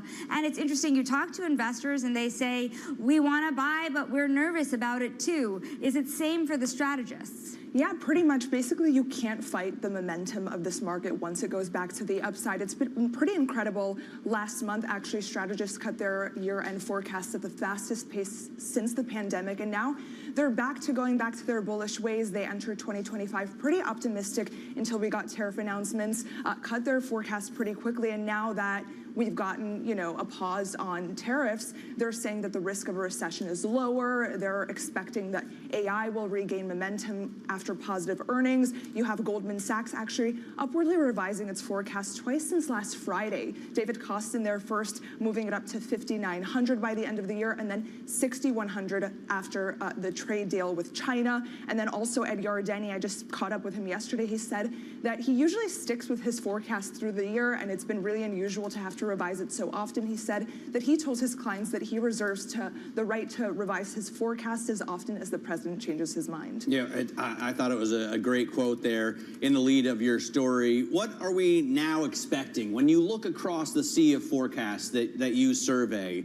what's the outlook for this minute in terms of stock market performance? Yeah, so on average, most people are still expecting a modest gain. The really interesting thing, though, is a lot of strategists are highlighting the fact that the fundamentals here haven't really changed. Over at Barclays, Alex Altman there, he's the head of equities tactical strategist, said that he doesn't feel quite comfortable with stocks making all-time highs when some of the same issues that we've been facing are still here, when the 30-year U.S. Treasury is within a whisker of 5%, when the universal tariff rate right now is 14%, but you really can't fight the momentum, especially at Goldman Sachs. They say that U.S. equity positioning is still low, and that's kind of the case for more upside. Yeah, we're not all too far from those all-time highs. You saw it in that chart over here. Something like 3%. Well, you're focused on the 2-year. Yeah. The 2-year yield, which is just over 4, right? And the 10-year has been around 4.5%. And listen, if the bond market is telling you there's trouble, my question is, how long could the equity market shake off that concern for? All right, I guess we'll have to have Alex back on and ask her that question. Again, Alex Semenova, thanks so much for joining us from the Bloomberg Cross Assets desk. A check now on futures right now. We're looking at gains on the S&P 500, or at least we were 10 minutes ago. Let's bring up the chart and see here. Up 0.2%, almost 0.2 and more on the NASDAQ 100. And then the small caps, even though you had a call out from, what was it, Citi and JP Morgan saying, buy what's done poorly previously, the small caps, the Russell 2000 at least, down. Coming up, President Trump wants the price of oil to come down between $40 and $50 a barrel. That's according to Goldman Sachs. More on that next. This is Open Interest.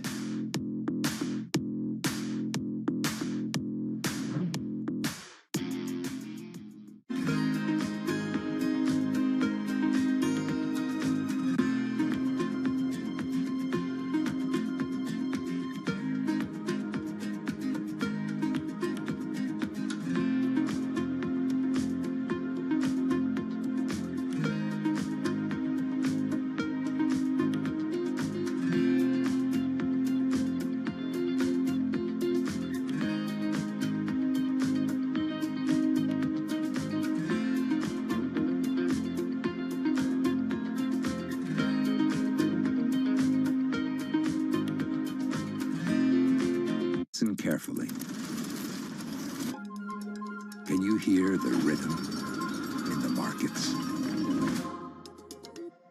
Not just in the syncopations triggered by inflation, but in the preludes leading to global elections, in the dissonance that moves the Nikkei, and the rising course conducted by AI. There's music in the markets, and if you want to learn to listen for it, we'll show you how.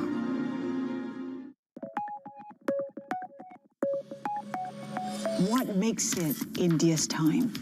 It's us women who are going to transform India. I truly feel that the time for Indian women has come. They're not only breaking glass ceilings, but they are redefining, whether it is in sport, whether it's in medicine, whether it's in creative arts. They are everywhere. And I have so much positive energy that comes back to me when I'm talking to Indian women. And I just think at all these little girls and boys, I don't want to discriminate, who are now in school-going age. Imagine once education, sports, we empower them. What a difference they would make not only to India but to the planet and the world. And the world needs it now than ever before.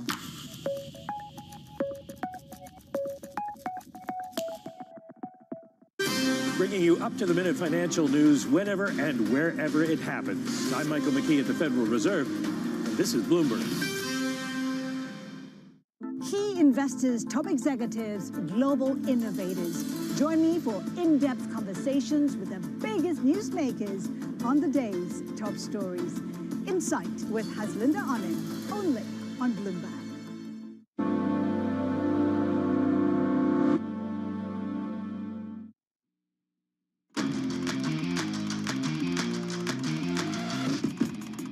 Let's get to high interest now. Look at what's making headlines around the world. President Trump said the U.S. would explore normalizing relations with Syria after the toppling of its longtime autocrat Bashar al-Assad. Trump is also pledging to lift sanctions against the country's new government. He met with Syria's new president, Ahmed al-Shara, during his Mideast trip. The decision to lift sanctions and normalize relations may spark fresh tensions, though, with Israel, which has issued warnings about the new Syrian government. And United Health Group is giving Stephen Hemsley a one-time $60 million equity award on top of his $1 million base salary as he begins his second round as CEO of the beleaguered insurer. Hemsley will also get additional personal security benefits following the December murder of United Health's top insurance executive. Yesterday, the company unexpectedly replaced CEO Andrew Whitty, who resigned reportedly for personal reasons. And House Republicans may land on a compromise on the state and local tax deduction today. The deal would represent a breakthrough in one of the thorniest policy debates in President Trump's economic package.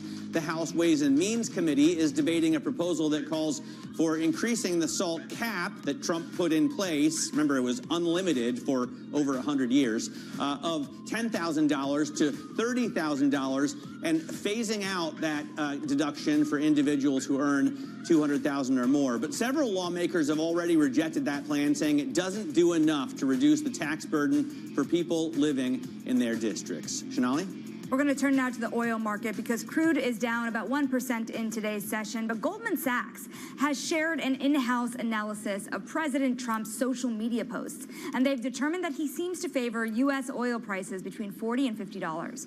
And for more, we're going to bring in Bloomberg Deputy Editor for U.S. American Oil Markets, Devika Krishna Kumar. $40 to $50 oil based on social media posts. How different of a fundamental analysis is this than what you're used to? It's quite remarkable, especially if you think about how Goldman arrived at this conclusion. They analyzed about 900 posts, which is quite incredible when you think about a president tweeting about oil prices or posting on social. The floor and the ceiling, so to speak, of oil prices has become the entirety of the oil market's focus at this point because prices have been trapped in a range for a long time, and where those levels are going forward is going to be critical to determining how people put on positions and how they can manage risk. I would ask if this is good for his standing in places like Texas, where he has a lot of support, but clearly the president wants to bring down the price for consumers. It doesn't help those who are producing oil here in the U.S. That's right. It's been a tricky thing to navigate politically. Of course, right from the start, the president has said we want to lower prices for consumers, we want to bring down inflation. And this has been a key reason for them to advocate for lower prices. But having said that, the energy industry is also a big proponent of his political moves. And so how he's going to please both sides is going to be interesting to watch, because a lot of shale companies during earnings this quarter have already started talking about, well, at these prices, we don't really know how sustainable production volume is going to be. Maybe if prices stay at 50, maybe even go lower, things will start to slow down quite significantly in the oil field, and that's not going to be good news for. Well, you're not going to drill, baby, drill if you can't make any money on the product, right? And their break even is what, 50, 55? It varies. Again, it depends on well quality and like with geology and a lot of different things. But yeah, on the whole, it's not going to be wildly profitable for them to keep drilling into a market where, bear in mind, demand is also looking pretty shaky if you think about tariffs and the impact on buying from Asia in particular. So there's a lot of moving parts at the moment, especially when you think about OPEC Plus bringing back barrels. So the global market is starting to look rather oversupplied going into the second half. And to make your point here for a moment, pulling up the S&P 500 sectors, you're seeing energy not being the worst performer. That would be consumer discretionary, but it's kind of been splat dab in the middle. It is flat on the year. It did not see that Trump bump that you might have expected on the heels of the election. Now, when you think about the supply-demand dynamics of the oil market right now, what is going to be the biggest driver of that pricing that is not a Trump social media post? It's probably going to be what OPEC Plus does. You know, this was quite a big move from the producer group. Back-to-back months of increases of over 400,000 barrels a day. That's a significant amount of volume that's coming back to the market, and very quickly at that. So whether those volumes continue to come and how quickly they come, especially given what's going on with trade talks between the US and China, I think those are the two big factors that the market is watching. If I had to say one more, it would probably be what happens with Iran, whether they achieve a nuclear deal. You saw yesterday President Trump talking in the Middle East and saying once again that we will not hesitate to put maximum pressure on Iran if we don't achieve a deal. So that's a big variable for the market as well. All right. Excellent reporting. Devika, thanks so much for joining us. Devika Krishna Kumar there covers oil for us on the BN side. A check on futures right now ahead of the opening bell. You can see we're looking at gains on the S&P futures of more than 0.2%. And remember that we closed out the day yesterday in the positive, up about 0.75%, and 3.25% was the gain on Monday. So we're really on a roll here. We wiped out the losses for the year, and we're back up to just under, on the cash trade, 5,900. Coming up, Morgan Stanley's Michelle Weaver is on the program. We'll tell you why she thinks 6,100 may be now in play for the S&P 500. This is Open Interest.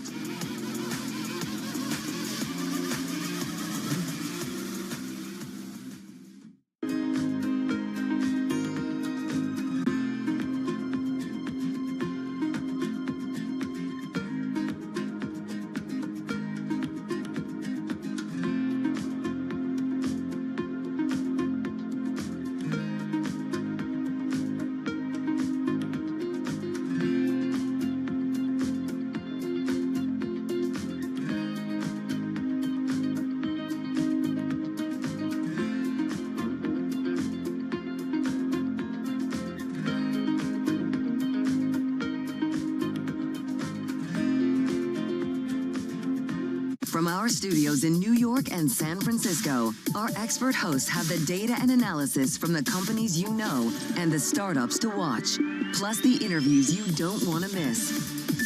Watch Caroline Hyde and Ed Ludlow on Bloomberg Technology, the only daily business show dedicated to tech, right in the middle of the trading action. Live every weekday, only on Bloomberg Television. Context changes everything.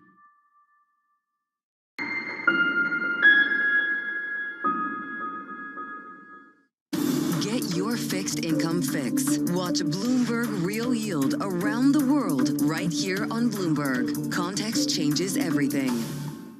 From the world of politics to the world of business, Joe Matthew and Kaylee Lines deliver news, insight, and analysis live 2 times a day, every trading day. Balance of Power at 1 and 5 Eastern, only on Bloomberg.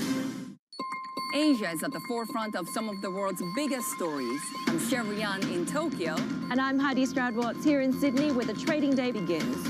We're here in the center of all the action to get you set up with the numbers, news, and knowledge you need for the day ahead. The demand is indeed recovering. We've been waiting for this moment. The opportunity of a century. Join us on Bloomberg The Asia Trade. Weekdays only on Bloomberg TV. Context changes everything. Asia is at the forefront of some of the world's biggest stories. And we're here, where the action starts in Sydney. And in Tokyo, get ahead as the global trading day begins. The Asia Trade, weekdays only on Bloomberg.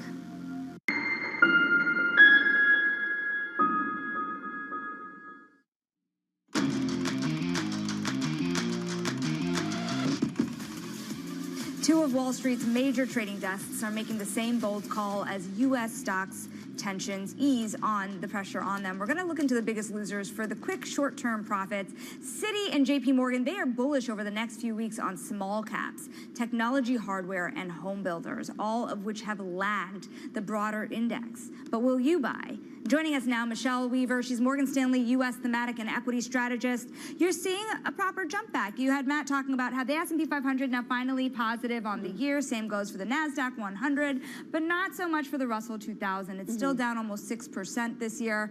Do you think that they could see some love? Would you get in, given the continued potential pressures on the U.S. economy? I think it's still too early for small caps. I think there's a lot of temptation to go into some of the lower quality names, the things that have been beaten up the most.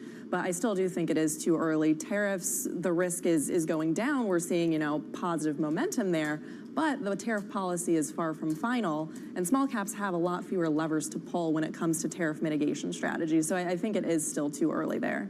Don't forget that the Dow Jones Industrial Average, Shonali, is still down year to date. Are you watching that? These kids, Michelle, they don't care about the Dow. They're all looking at the Russell 2000. We run way too fast and loose, us kids. No, in all seriousness, I wonder where you look for the most upside, right? I mean, even if we get to 6,000, 6,100, that's not achieving a new high on the S&P 500. So are you looking in emerging markets? Are you looking at some private assets? Are you looking somewhere else besides just big cap U.S. stocks? Yeah, so you mentioned 6,100. I just want to formally set out too. Our range now is 5,500 to 6,100. That's the trading range that we got pre-Liberation Day.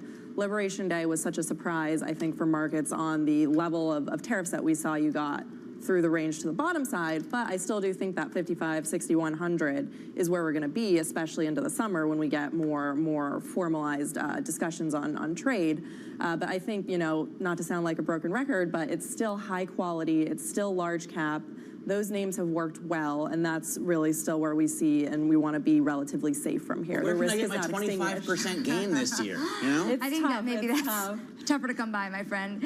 I mean, if we want to talk excitement, I mean, the AI names have been doing really well. I think within the AI story, what we're still really excited about is the AI adopters. We've seen, the people building out the AI infrastructure do well, the chips names, the power names.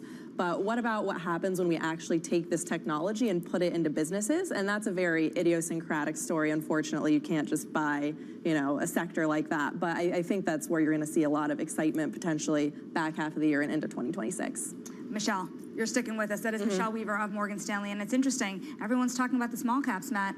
The Magnificent Seven is still down more than 5%. We've been here before when everyone talks about the small caps. The Mag 7, I have been looking at NVIDIA because it is also still down for the year, but it's powered higher since Liberation Day. Meta and Microsoft are the only two Mag 7 names that are up on the year.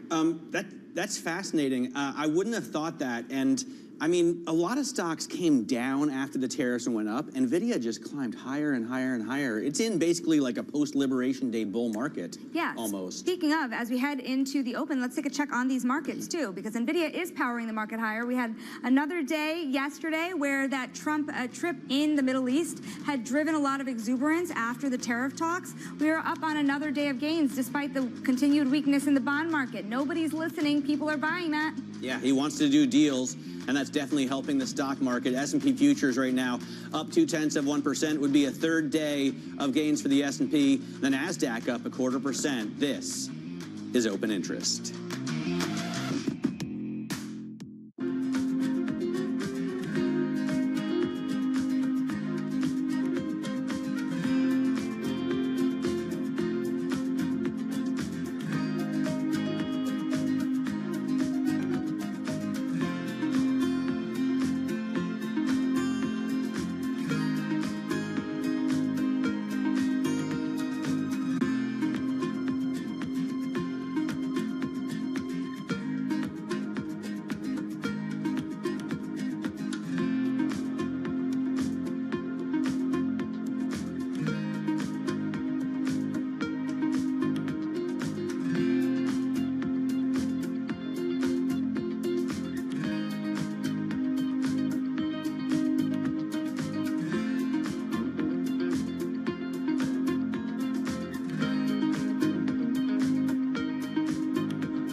another art museum called the Guggenheim. Now, Louvre's big enough. Why do you need a Guggenheim as well, right next door? I think it's a great question. I think the beautiful thing about the UAE and Abu Dhabi is we live with over 200 nationalities. And in doing so, they have become a part of the country's and the city's fabric.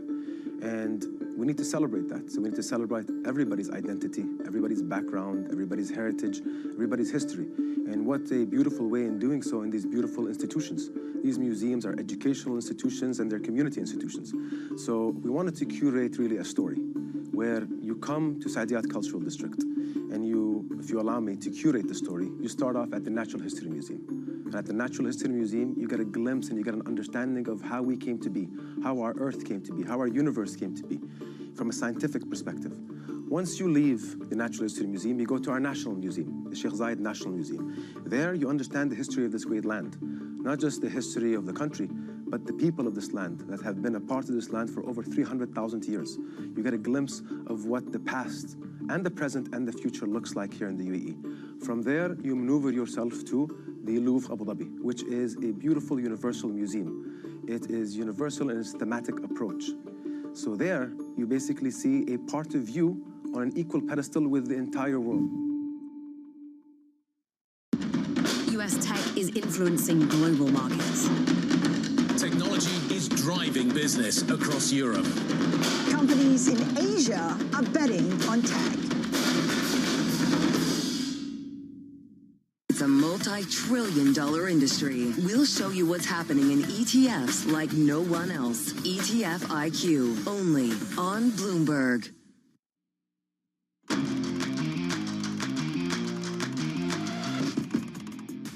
Moments away from the start of trading on this Wednesday.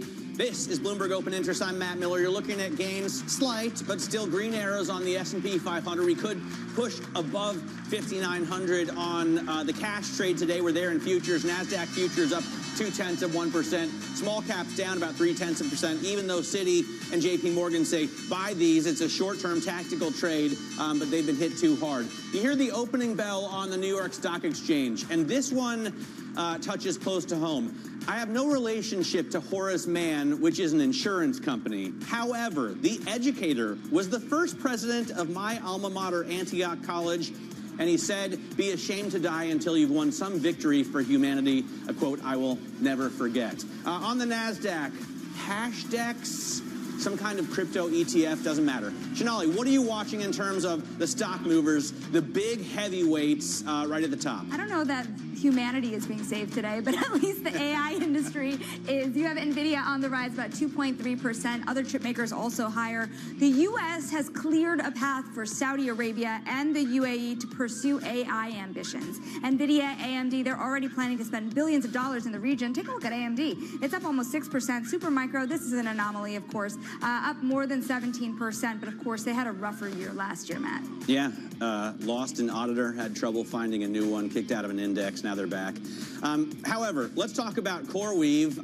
Higher ahead of its latest quarterly results. Investors are going to be looking for any insights into demand for artificial intelligence infrastructure. Clearly it's there, but how much? And what I think is interesting is this is a recent IPO, Shanali, as you know, and they've done very well. They're up like 40, 50, 60% since they IPO'd, and that was just at the end of March. So CoreWeave trading at $66 and change. Still with us is Michelle Weaver of Morgan Stanley. And Michelle, what's your take on the animal spirits? I mean, are we going to see IPOs coming back in the market? We're already seeing a few. Are we going to see M&A deals get done? Is this the right environment? You talk about the back half of the year. Are we going to see deregulation that's really going to make us excited about markets again? So I think there's a few different components to the animal spirit. So we have kind of the corporate side that feeds more into the M&A story. That will get a lot more excitement if we do see deregulation. I think it's still a little bit early. I think we're probably past peak uncertainty now, and that would be represented by Liberation Day. I do think, though, we can see a little bit more confidence within corporate decision making. But consumers are another important part of the animal spirits sentiment type story, and the consumer is still in a really precarious place. We run a proprietary consumer survey, and 42% of consumers said they're planning to cut back in response to tariffs.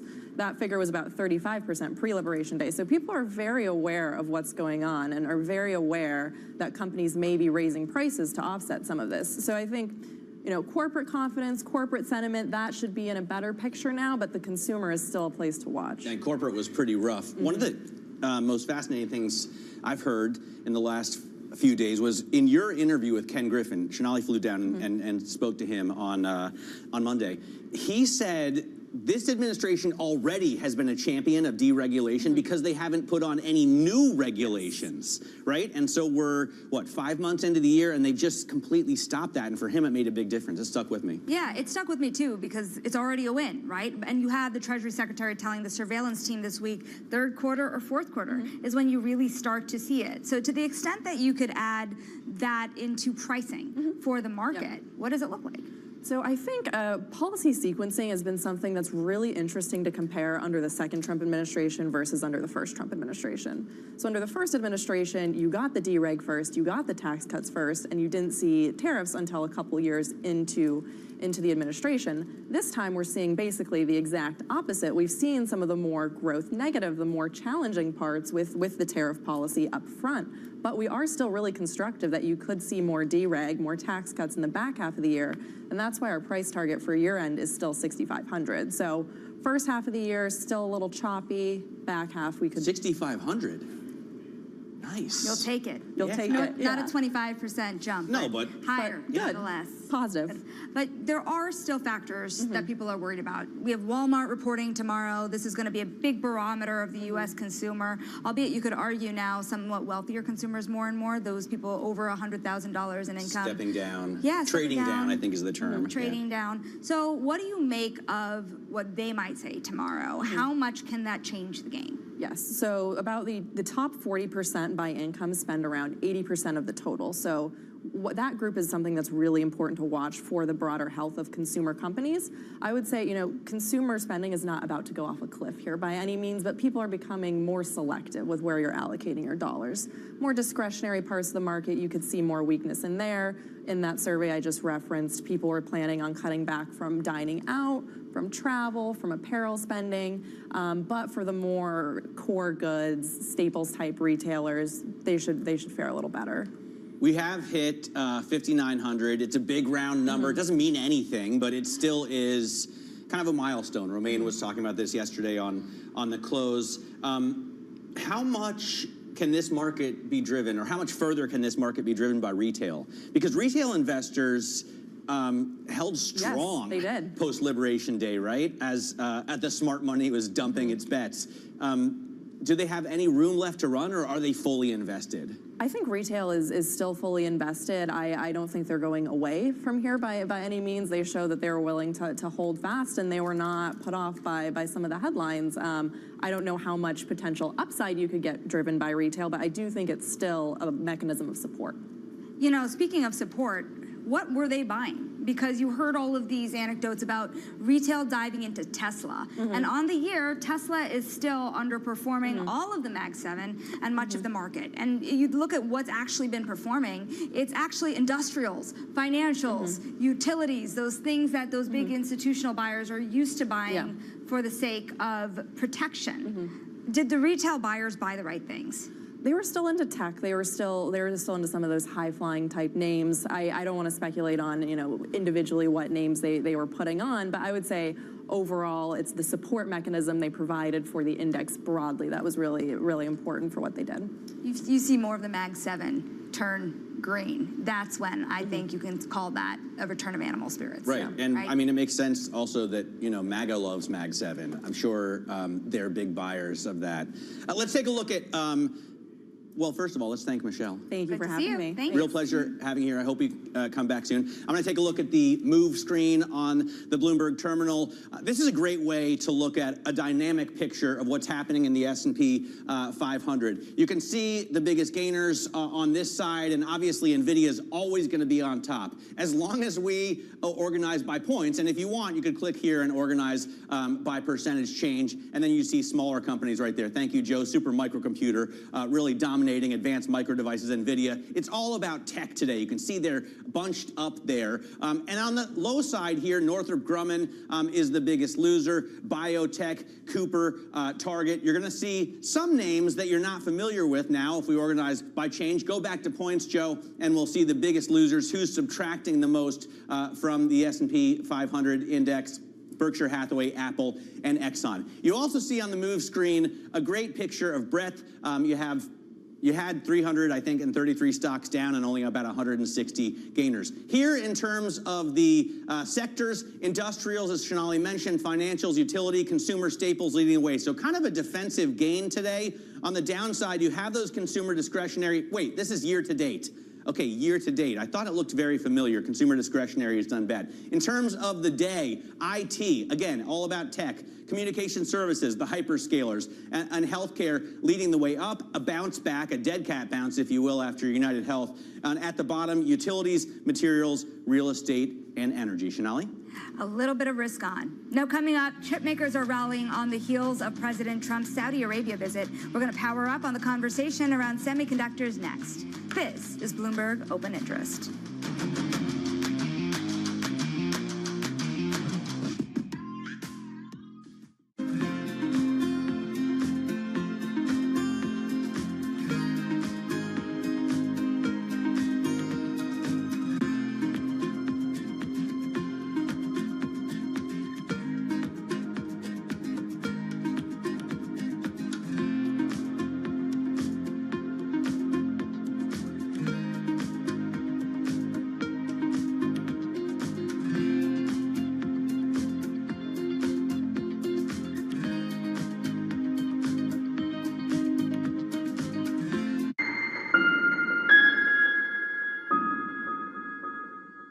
Today's CFOs are reshaping the C-suite. Bloomberg's Chief Future Officer shines a spotlight on these dynamic leaders. What's the hardest part of being a CFO? It's hard to come up with that. It's the vast responsibilities, the need to be engaged in different topics. It's remembering which audience I'm speaking to and what I can say in that context. The job is not just being the executive of the finance function, it's being an executive for the company. I would say it's prioritization. Complete the sentence. The hardest part of being the CFO is? Telling people no. It's hard. It's the right thing to do, but it's always hard. So being just like a touch of a heartbreaker, basically. Yeah. We have a plethora of good opportunities. Some are really, really good, but as we strive for the great ones, sometimes those really, really good ones have to be left behind. New episodes this spring, only on Bloomberg. Welcome to the world of decentralized finance. Massive outperformance from Bitcoin. Bloomberg is covering all things crypto, the people. The tectonic shift emanating from Washington. All we're looking for is clear rules and the ability to build in the United States. Crypto shouldn't be partisan. The transactions. Really a record-breaking moment. Crypto VC is back. And the technology. It's really the beginning of a global on-chain economy. And if America doesn't embrace it, we're going to be left behind. Bloomberg Crypto, only on Bloomberg. Season is here. I know it's like your Super Bowl, right? I can't wait. It's like opening presents in the morning. All right, it will be exciting. Nobody covers earnings like Bloomberg. What is going to be the consequence for U.S. markets? We are basically deep in the European earnings season. Take a look at how we're faring when it comes to Asian markets.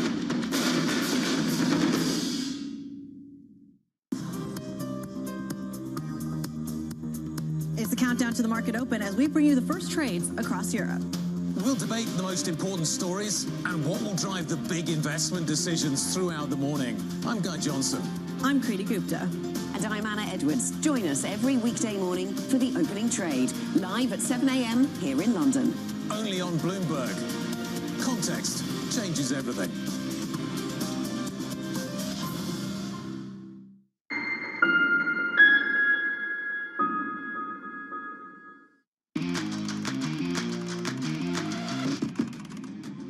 This is Bloomberg Open Interest, and we're going to take a check on stocks because it's also looking at Green Day on the screen. It's 0.2% higher on the S&P 500, 0.4% higher on the NASDAQ 100. That Russell 2000 still 0.2% lower and not getting the love that Citi and JP Morgan have been looking for. But it's time now for our top calls. We're looking at some of the analyst action in focus this morning. And first up, we're looking at Cboe Global Markets, getting a double downgrade to a sell at Morgan Stanley.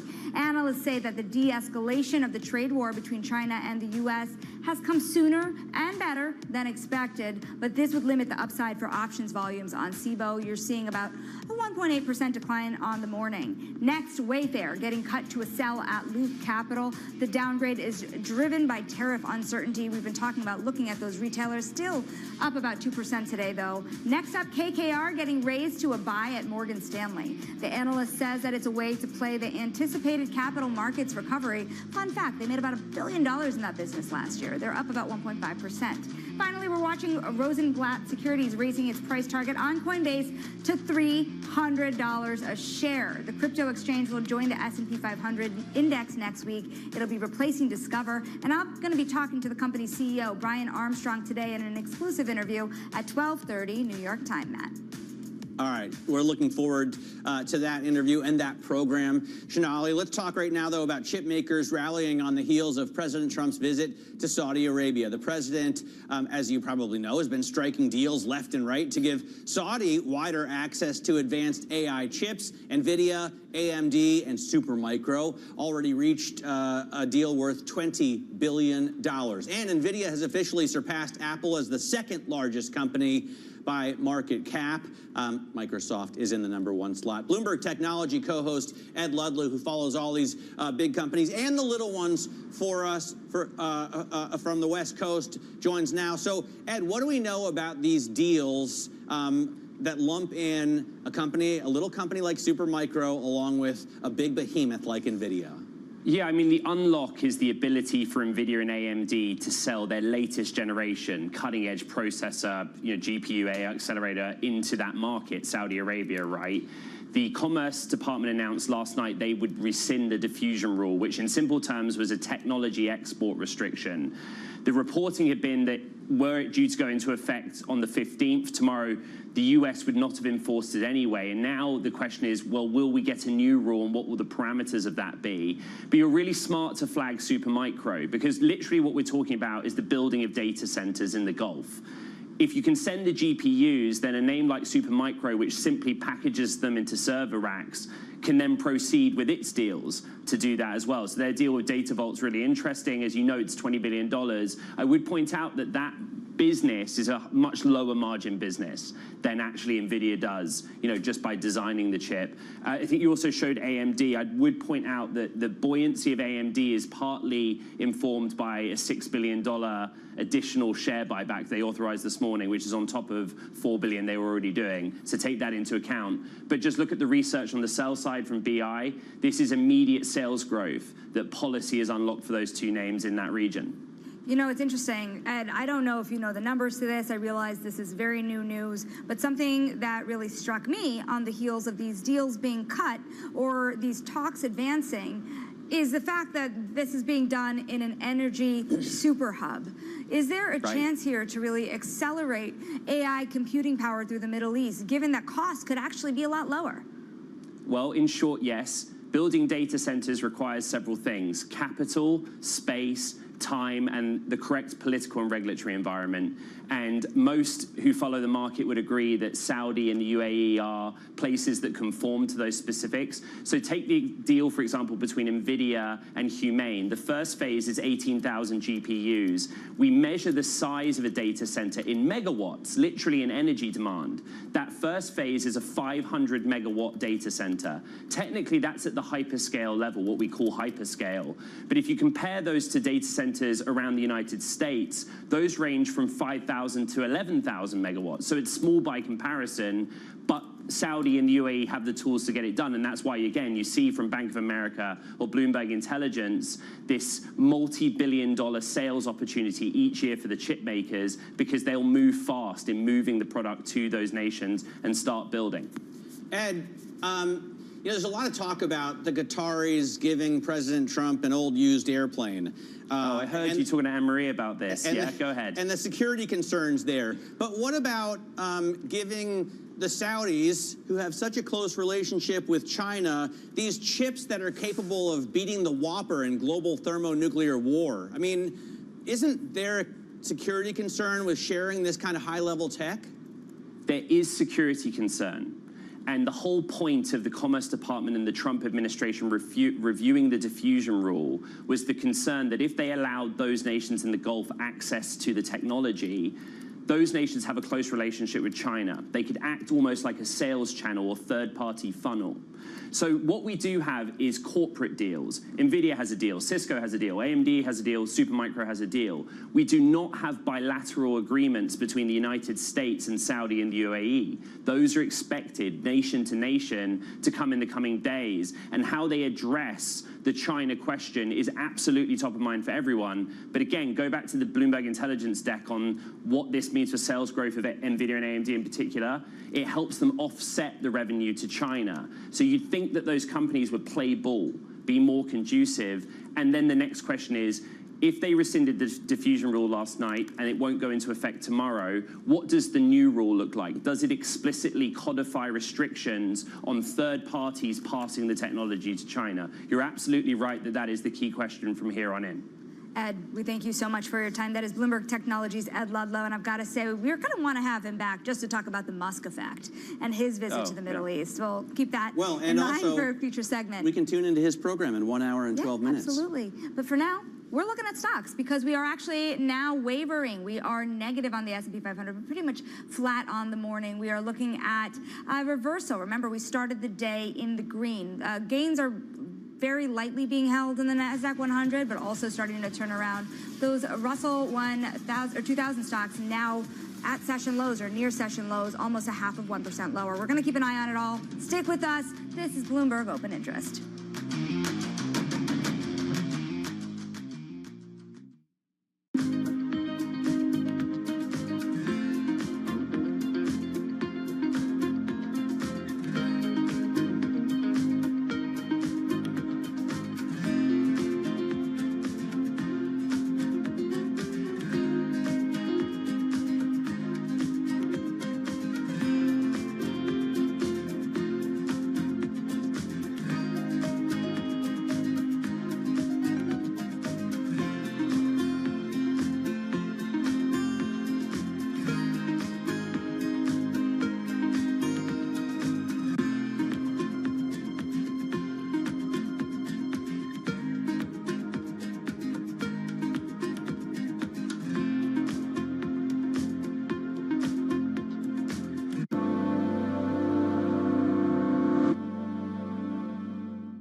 Bringing you up-to-the-minute geopolitical news whenever and wherever it happens.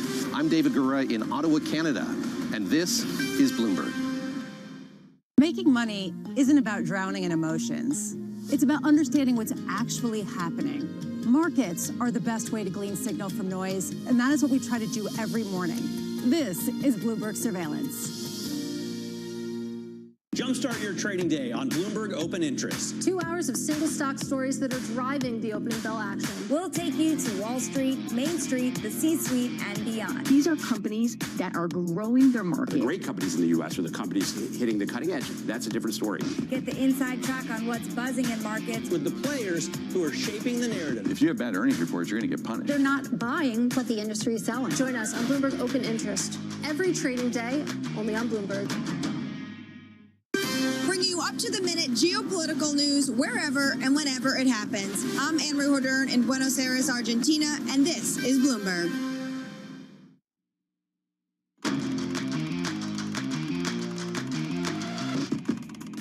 This is Bloomberg Open Interest. I'm Matt Miller. Quick check on what's going on with stocks today. We're looking at a loss now on the S&P 500. We've had a couple of pretty bang-up days, up 3% and change on Monday, up 0.75% yesterday to almost 5,900. But we bounce up against that level and come back down today. The NASDAQ 100 still holding on to gains, about 0.2%. Take a look at some of the movers here. CoreWeave is one we have been talking about and we'll continue to discuss. It's up like 50% since its IPO. So, and that was just in late March. We're going to talk more about IPOs. American Eagle Outfitters pulling its forecast. Another company to say the macroeconomic uncertainty doesn't allow it to look at the future, and it's already lost half of its value year to date. NVIDIA is holding the S&P unchanged right now, gaining 2.5% on those deals. NVIDIA and Supermicro both really helping to hold us back from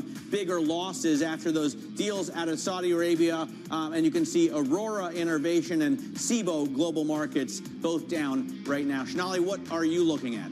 Yeah, we're looking at the progress in trade talks because that and economic resilience so far have fueled a market rally, and it pushed stocks back into positive territory for the year. But the optimism may now also be turning into fears of vulnerability. You're seeing it in that wavering market today. Joining us now for more, Bloomberg Equities reporter J.P. Barnard.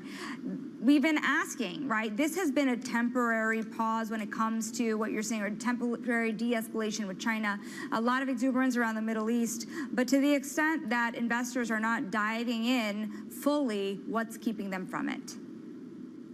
Well, I guess like it's still uncertainty and an unclear path of the economy, and I guess like everybody agrees that we are not going back to the world that we had before the tariff story played out. So there will be some tariffs being in place, even if they find like some common ground that they can agree on. They will not be as high as at the height of the drawdown, but there will be some tariffs, and this will have implications for global growth, for corporate earnings, and probably like for a long-term thinking about like supply chains and how you maneuver your goods around the globe, and especially also for like international relationships. So this is all stuff that people don't know about it yet, and we see it like in so many corporate earnings that they are saying like guidance can't say much about it because we simply don't know, and that's the same with investors. And if you haven't been like part of the rally from the bottom because you felt like it's worth going in there, then right now you face a very unattractive risk-reward profile, coupled with uncertainty, coupled with headline risk, and that's just something you don't want to really like own here. Are we going to rally though, JP, on a big, beautiful bill? I mean, if we get an extension of the 2017 TCJA and then more tax cuts, especially on the corporate side, is that a catalyst for this market? That sounds like Trump big and beautiful. That's what he likes. And I would say like it's certainly a possibility. The more good news you get, the more likely the market is to rally. And the thing is like people are still chasing this rally, so there's not enough exposure in portfolios right now to have like that alpha on that you need in a total blue sky scenario. So if we get that indeed, then I'm pretty sure markets can rally further. But for the time being, I guess it's going to be a little bit more choppy and a bit more wait and see, and a bit more depending on what the next headline is going to be. Yes, I'm glad you brought up the big, beautiful bill, because the bond market is saying something else. You're seeing the 10-year actually up almost 2 basis points. We are closer and closer to that 4.5% level. JP, at what point does the stock market look to the bond market for a clue? Because if you can't rely on the sweetener of too many more rate cuts, if you can't rely on the 10-year staying stable, then isn't that telling you something about the direction of travel? Well, I mean, I guess the stock market is looking already, but that's the funny thing about the stock market, which it does quite often and not always in a same way, that it actually looks at the stuff, or the people look at the stuff and they point it out and they raise an eyebrow or two, but then still prices still go up. And let's not forget, like right now, this is a very technical, very systematical driven rally. It's not exactly those people who look at the fundamentals and at the macro data that are in charge right now and that are leading the gains. So everything that is going basically around the stock market in terms of macro data, in terms of warnings from other assets. I mean, the dollar is another topic that you still need to keep an eye on. I wouldn't say it's not being ignored, but it's just not like playing a big role in the price action that we are seeing. This comes next, I would say. And of course, if there remains a trend of like anti-American flows, then this is also going to be a problem for the stock market. All right, getting closer and closer to the danger zone there on the 10-year. JP, thanks so much for joining us. JP Barnard out of Frankfurt. Coming up in the next hour, John Stoltzfus joins us, Oppenheimer Asset Management, as well as Caterina Simonetti of Morgan Stanley. This is Open Interest.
DraftKings hit a milestone in the second quarter of 2024. For the first time as a public company, it turned a profit.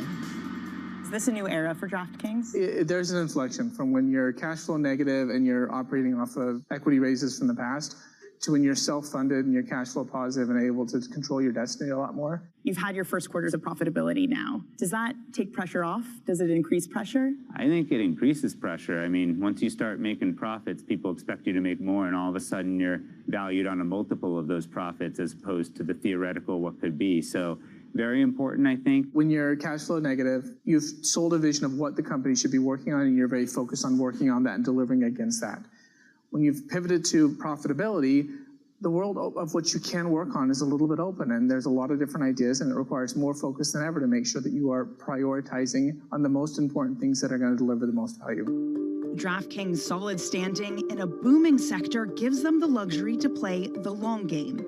They're not under pressure to cut costs. When you have really strong revenue growth, you don't need that. If you look at where we are today and where we want to be and where we believe we will be, the vast majority of the incremental EBITDA is not coming from any cost reduction. It's coming from increased revenue. We don't feel like we need to cut costs because we're growing our revenue so much. We want to grow our revenue into our existing cost structure, and there's no need to reduce the cost as long as we're being efficient with what we allow our cost growth to look like. Middle East and Africa, vibrant resources and high-yield investment opportunities abound. Join me on Horizons Middle East and Africa for the stories, newsmakers, and insight from this exciting region. Now weekdays, only on Bloomberg. Bringing you up-to-the-minute financial and geopolitical news whenever and wherever it happens.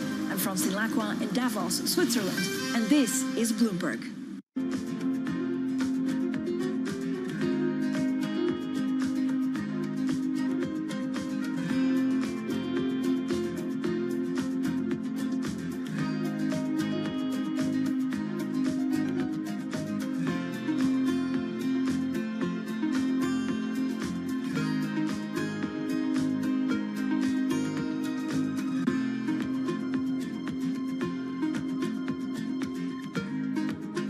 In our Bloomberg Interactive Brokers studio and streaming live on YouTube as well. This is the Bloomberg Intelligence Program, and we have a full lineup for you today to get the latest on the markets and earnings. We finished up the earnings. We got some economic data that we will talk about in the remainder of this week on the inflation front, and we will certainly stay on top of these markets. Again, a little bit of green on the screen. We are monitoring President Trump, who is in Qatar this morning, seated with the Emir, and presumably President Trump will be making some comments momentarily, and we will bring those to you. So, Alex, it's just we're looking at today's trading here, and it's pretty quiet here today. We had a big move to start the week, kind of kept it going yesterday for the most part, technology leading the way. And we've got kind of a quiet market here today. It does seem, though, that the path of least resistance, when you strip out the bad news, could then be higher, right? Because we've kind of taken out some of the bad risk when it comes to China trade. We can see many deals being discussed when during President Trump's trip to the Gulf states. Of course, he's with the Emir of Qatar, so there will probably be a lot of things announced. Whether or not that's shovels in the ground is a different story, but that sort of puts the spin on good news rather than negative trade news. And then we're going to get another revision of the tax bill in Congress today as well, really focusing on those tax cuts. Yeah, exactly. And I think we were talking earlier to a guest talking about this Mideast trip that President Trump is taking through the region, and it seems to be much more of an economic development focus than, say, diplomatic, although there is a lot of diplomacy going on the sidelines, I'm sure. But again, this is geared towards economic development between the U.S. and some of this very important part of the world. And speaking of, the U.S. and Qatar are signing an agreement of buying Boeing jets. So some executives now signing that Boeing purchase agreement in Qatar. Also on the sidelines, there are many other things going on as well. President Donald Trump saying the U.S. would explore normalizing relations with Syria. That's after toppling of Bashar al-Assad and lifting sanctions against the country's new government.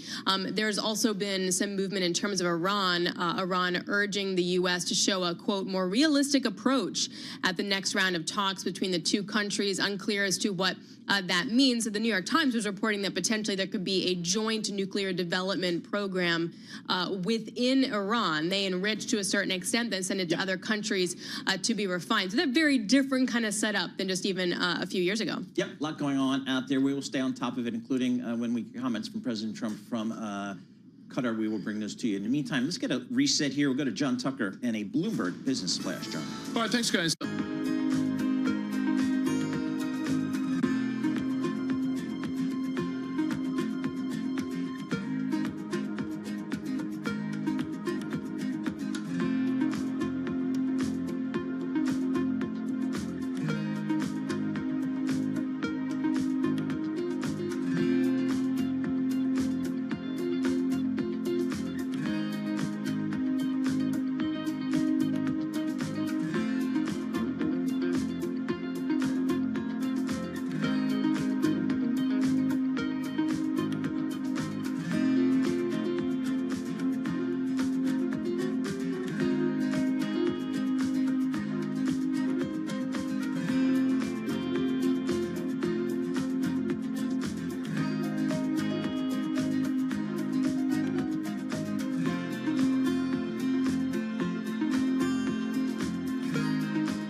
With its weekly report on home loans. By the way, the average rate on a 30-year, little changed last week, running at 6.86%. I don't think that gets it done for Paul. That did boost. No, Paul's sitting pretty with that. With that 30-year at this point. Yeah, that boosted new loan demand higher, but loan refinancing that did stall. And we check the markets view all day long right here on Bloomberg Radio. I'm John Tucker. That is your Bloomberg Business Flash. Alex and Paul. All right, thanks so much, JT. Alex Steele here alongside Paul Sweeney. They're not even listening. No, we're totally listening. You said back to Alex and Paul. See? Okay. We listened. We are deep in research right now. You are clearly, if you're looking on YouTube, you're looking at President Trump signing agreements with the Emir of Qatar, among them purchases of some Boeing jets. We're going to bring you comments as they come. And it looks like they're going to begin speaking right now, so let's listen in. We discussed many issues, our great bilateral relationship, and also the situation in the region. Of course, I think after signing these documents, we are going to another level of relationship between Qatar and the United States. So I just wanted to thank you, Mr. President, again for this historic visit. Thank you very much, sir. Well, thank you very much. And this has been a very interesting couple of hours. We discussed the world. We discussed Russia and Ukraine, where you've been a tremendous help in so many different ways. We certainly discussed Iran, where it's been really an interesting situation. I have a feeling it's going to work out. I think it's going to work. It's got to work out one way or the other. We know it's going to work out. But you were of great help, and other things. But in particular, trade. The trade is the. Kelly's telling me from Boeing, it's the largest order of jets in the history of Boeing. That's pretty good. And that's 140. Was that a 140 or 160? Well, yeah, but you're right. It's actually 200, including the 40. So it's over $200 billion. But 160 in terms of the jets. That's fantastic. So that's a record, Kelly. And congratulations to Boeing. Get those planes out there. Get them out there. But I just want to thank you. We've been friends for a long time, long before politics. Well, for you it was politics. For me it wasn't, right? But we've been friends for a long time. And this is an outstanding man. He's a great man. And we're going to help each other. The United States is in a very strong position militarily. We have the best equipment anywhere in the world. You're buying a lot of that equipment, actually, and I think we're going to see some of it in action tomorrow at the, we won't call it an air fair, but it's going to be sort of an air fair. We're going to be shown a display that's going to be incredible. They have the latest and the greatest of our planes and just about everything else. So I think it's going to be a lot of fun and very interesting. But I just want to thank you for the friendship, for the long-time friendship. And again, long before any of this stuff, we just liked each other. That's not a bad thing. That's a good thing. But we always had a very special relationship. And we came from Saudi Arabia, where we have another great man over there that's a friend of yours.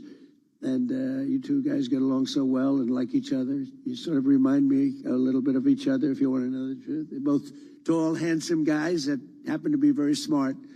But he's also a very special guy, and it's good to see all the relationships forming in the Middle East, because the Middle East is really being talked about all over the world, and we're having a lot to do with it. We're helping a lot, but they're doing a tremendous job. So I just want to thank everybody very much for being here. I want to thank the media. The media has been very fair, actually, and it's a great honor to be with you. This is, you take a look at this room. This room is the real deal. That's called white marble. It's very hard to buy. Believe me, I know very well, because you try to buy it, you can't buy it. And you just take a look at what you have here. It's been incredible what you've been able to build as a nation. And we're with you all the way, and you know that.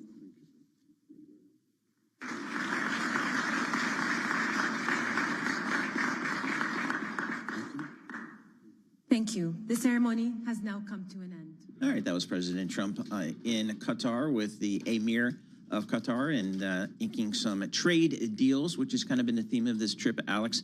But again, coming from Saudi Arabia, now in Qatar, and a couple more days to go on this trip.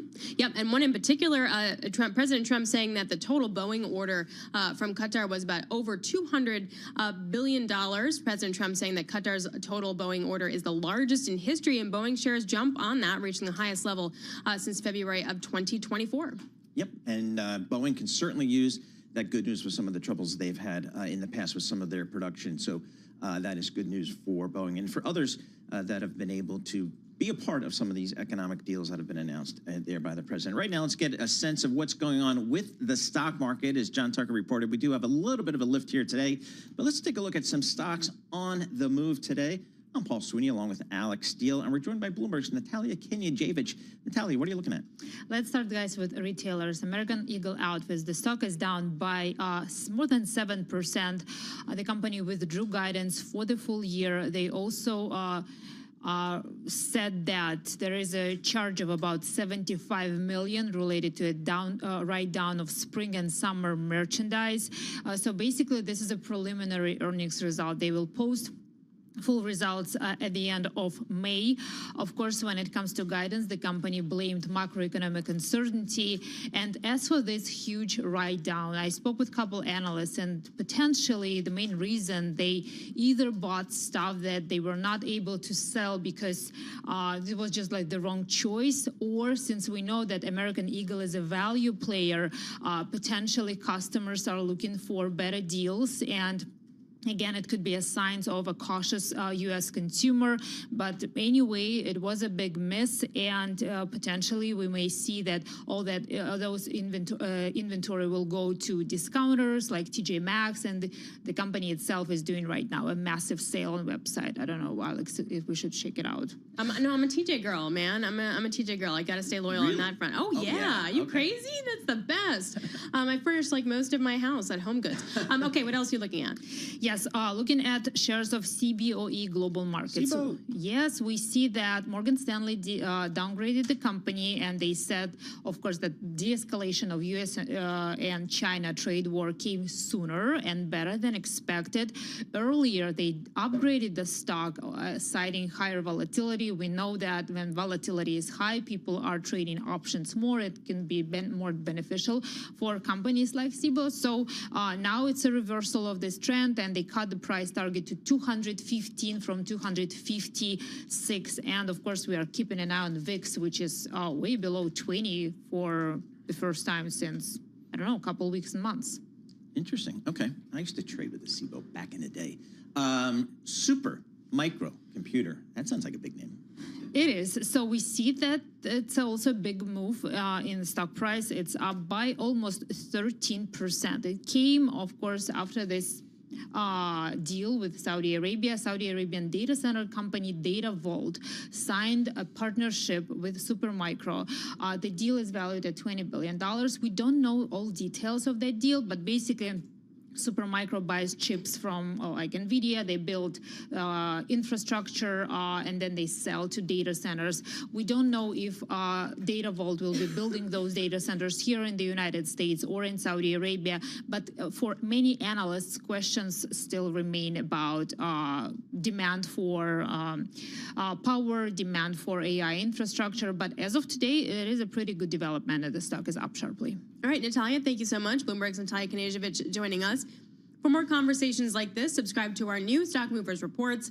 Listen for 5-minute audio reports on the biggest winners and losers in the stock market. Subscribe to Stock Movers on Apple Podcasts, Spotify, or anywhere you listen to your podcasts. All right. Man, sorry, allergies are killing me. Dude, we're having all this rain. Isn't that supposed to help with I your don't allergies? know. It's just the worst. Okay. Let's get to tech here and the tech market. NVIDIA in particular making some front pages as of yesterday. The U.S. is thinking about letting the UAE buy over 1 million leading NVIDIA chips. Mandeep Singh, senior tech industry analyst from Bloomberg Intelligence, joins us now. What's the significance of it? Sounds like a big number. I mean, 1 million is almost like 15% of the overall GPU shipments they'll have this year. So we are talking big numbers here. Obviously, it's going to play out over a multi-year horizon. But look, I mean, a few weeks back, we were all concerned about how China revenue is going to disappear because of the restrictions. They actually took a $5.5 billion charge because they couldn't sell their H20s, and AMD did the same for their chips. And now suddenly we are talking two big incremental buyers on the sovereign side, Saudi and the UAE. And we're talking big numbers here. I mean, 1 million GPUs is like huge in the context of demand. So how is global Silicon Valley thinking about this administration? On the one hand, you've got tariffs, not good. On the other hand, you seem to have a president who's very much looking to drum up business for U.S. tech.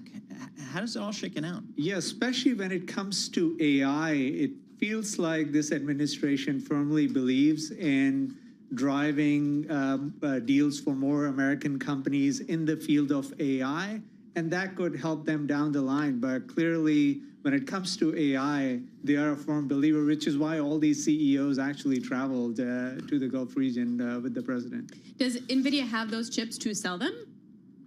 So, I mean, so far, you know, the fact that we were in a supply-constrained environment had served them really well, and the NVIDIA margins are a good reflection of how the supply constraints have played to their strengths. And look, when it comes to the capacity that TSMC is allocating to NVIDIA, they clearly have a lion's share of the capacity when it comes to these GPUs.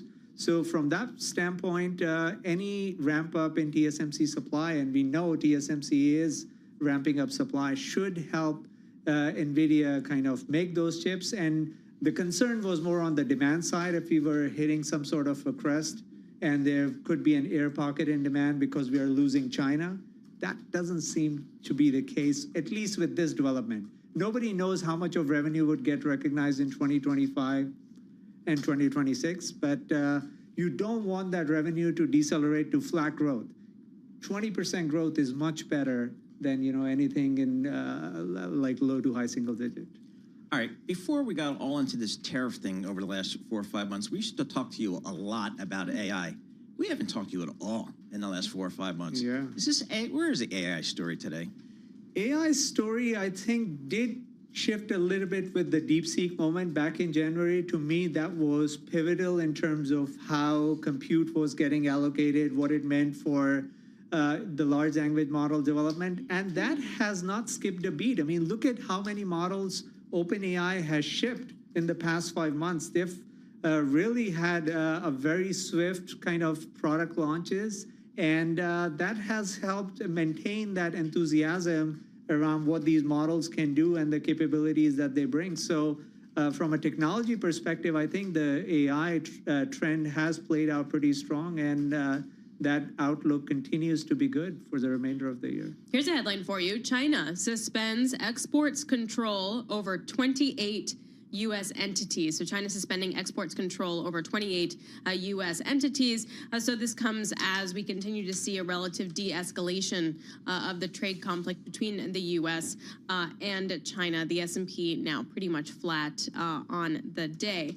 Mandeep, 20 seconds. Most important thing you're looking at.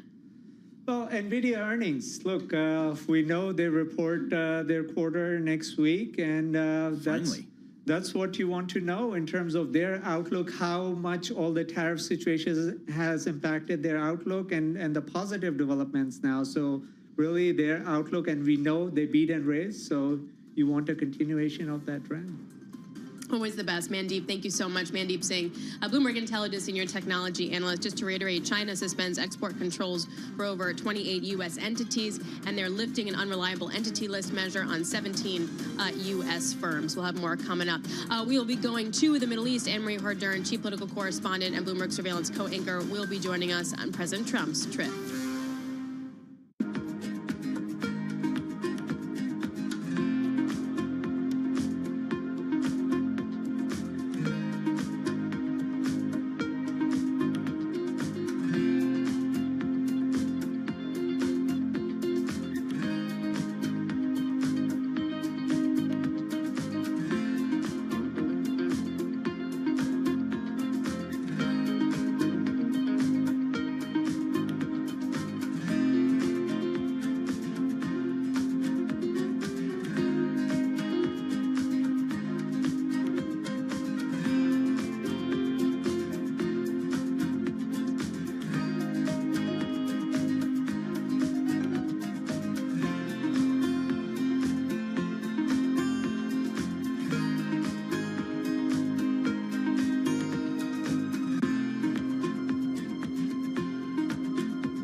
Markets, headlines, and breaking news 24 hours a day at Bloomberg.com, Bloomberg Television, and the Bloomberg Business app. This is a Bloomberg Business Flash. And I'm John Tucker in the Bloomberg Newsroom with this Bloomberg Business Flash. We're mixed, a little change in the major stock averages right now, and a little more cooling in the U.S.-China trade situation. China suspending and scraps the unreliable list policies on some U.S. companies. That's the latest headline. As Alex mentioned before, China suspending export controls over 28 U.S. entities. And as his Mideast trip continues, NVIDIA shares are most active, up 1.8%. According to Bank of America, NVIDIA and Advanced Micro Devices have multi-billion-dollar opportunities related to artificial intelligence infrastructure projects with Saudi Arabia as the president continues that Mideast trip. Shares of AMD, they are up 5.1%.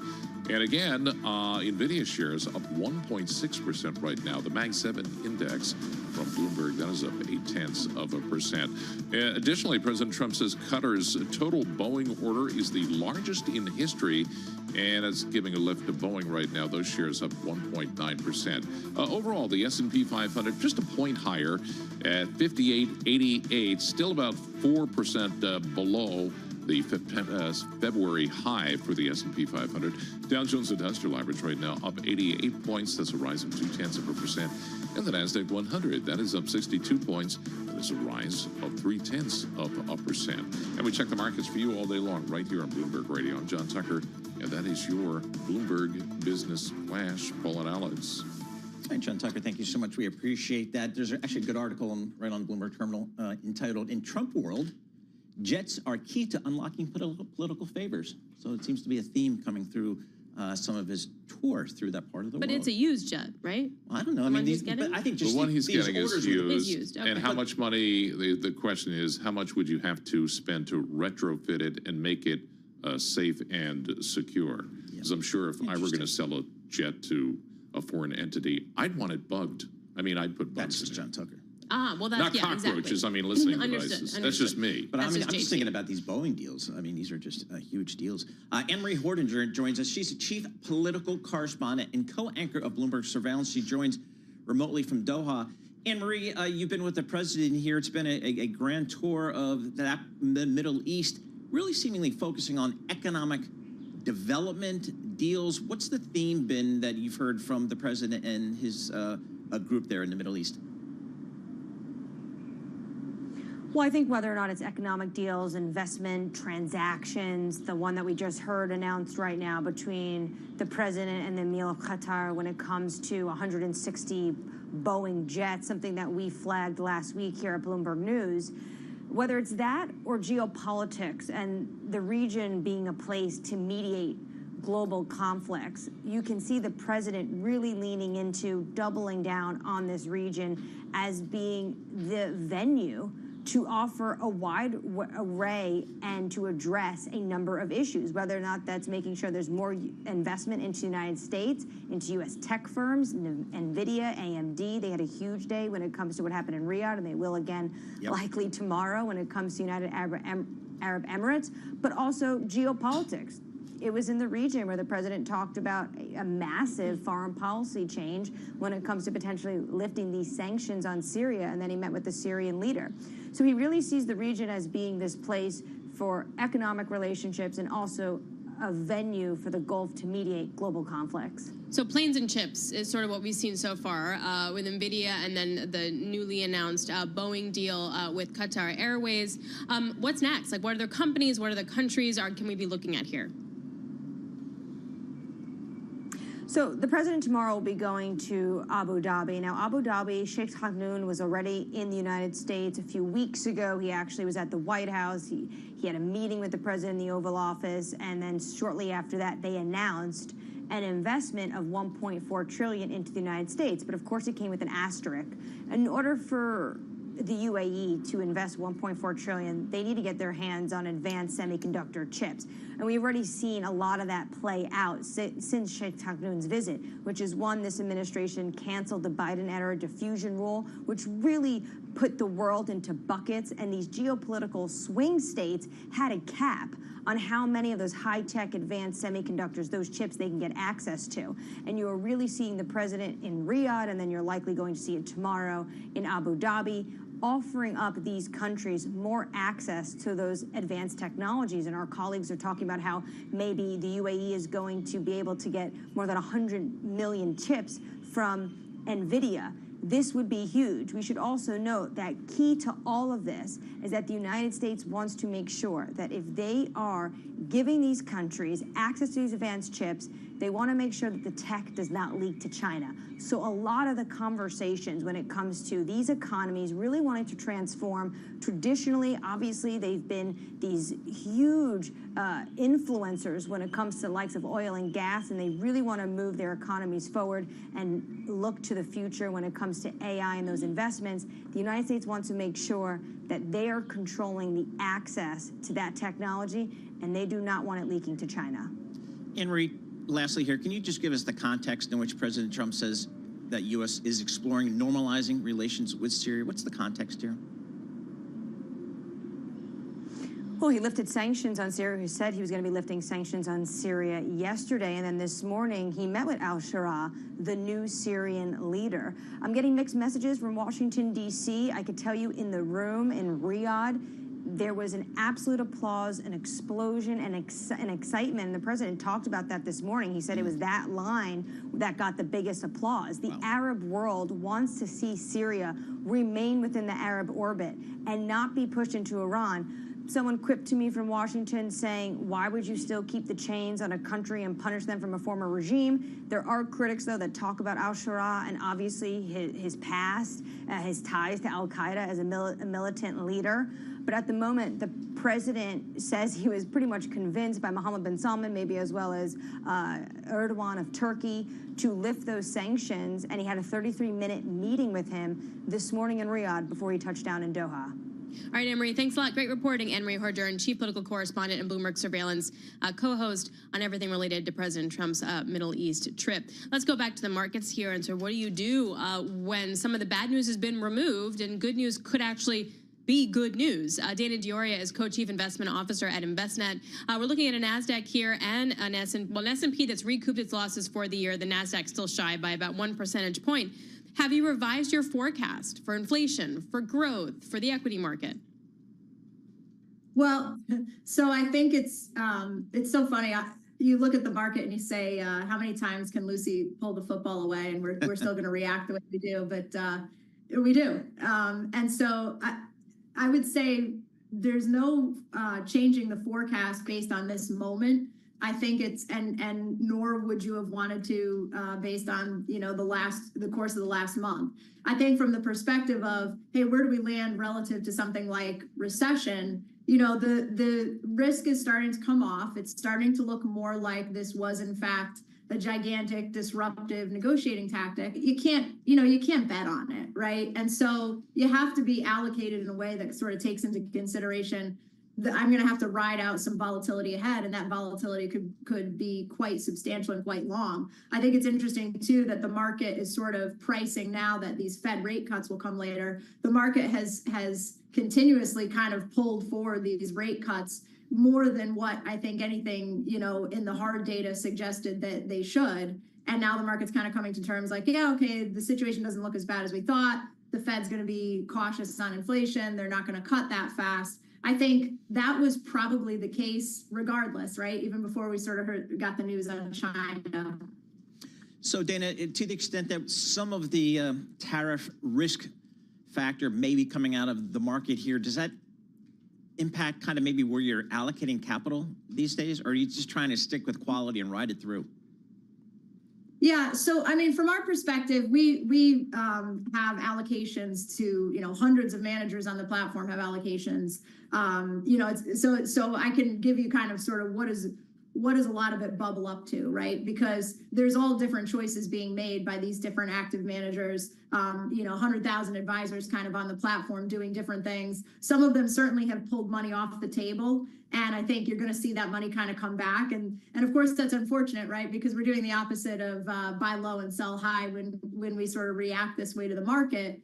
I do think a lot of advisors have done a good job, just in looking at the flows on our platform. What we had been seeing in the last month is what you'd kind of expect. Money going to short-term cash equivalents, money, and this is incremental, right? It's not a wholesale change when you're talking about, millions of accounts, but there is incremental movement toward, international stocks that weren't getting any love before. There was incremental moves towards short-term equivalents. I do think as we get into this higher risk-on environment, you're going to see that start to shift back again in a way that's not great for the client's long-run, IRR, dollar-weighted return. But I do expect a shift of that nature. I do expect and hope that we won't shove all the way back into risk-on U.S.-only assets. I think there remains a strong case to be made that you stay sort of internationally diversified. You really don't know what's going to develop.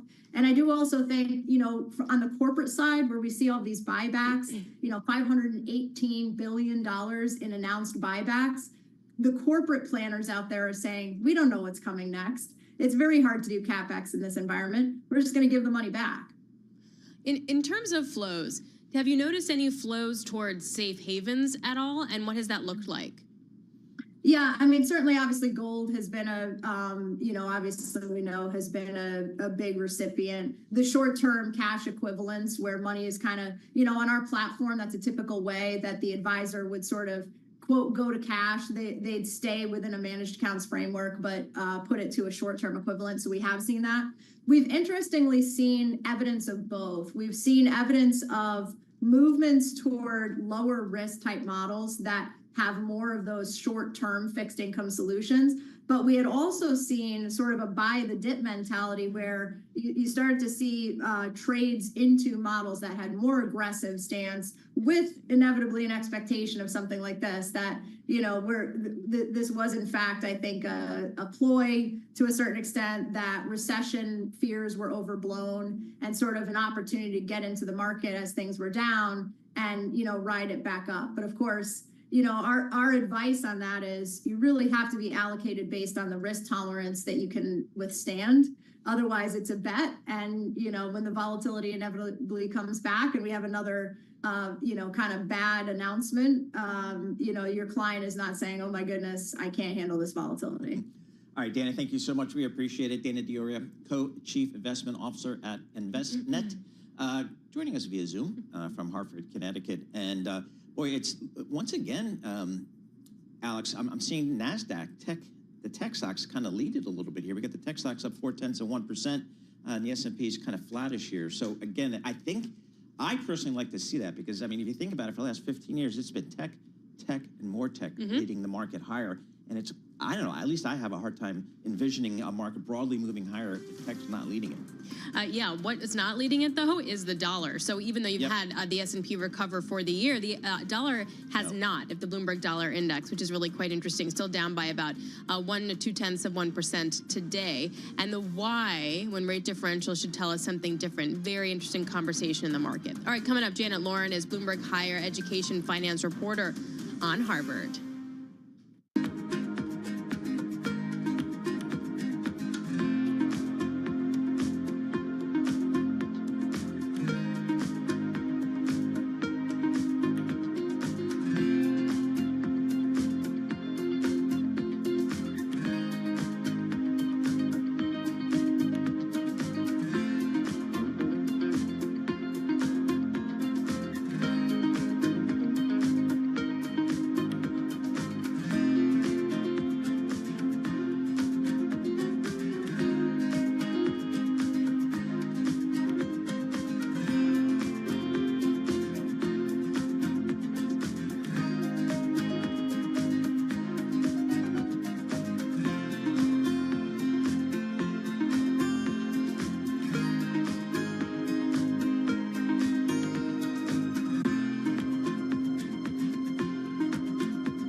markets, headlines, and breaking news 24 hours a day at Bloomberg.com, Bloomberg Television, and the Bloomberg Business app. This is a Bloomberg Business Flash. And I'm John Tucker in the Bloomberg Newsroom with this Bloomberg Business Flash. We're being brought to you by Oracle. Attention growing businesses. Oracle offering to cut your current cloud bill in half if you move to Oracle Cloud Infrastructure. This for new U.S. customers with minimum financial commitment. See if your company qualifies at oracle.com/Bloomberg. The S&P 500 kind of bobbing between small gains and losses. A little change right now. The tech stocks, they're higher. Supermicro Computer surging.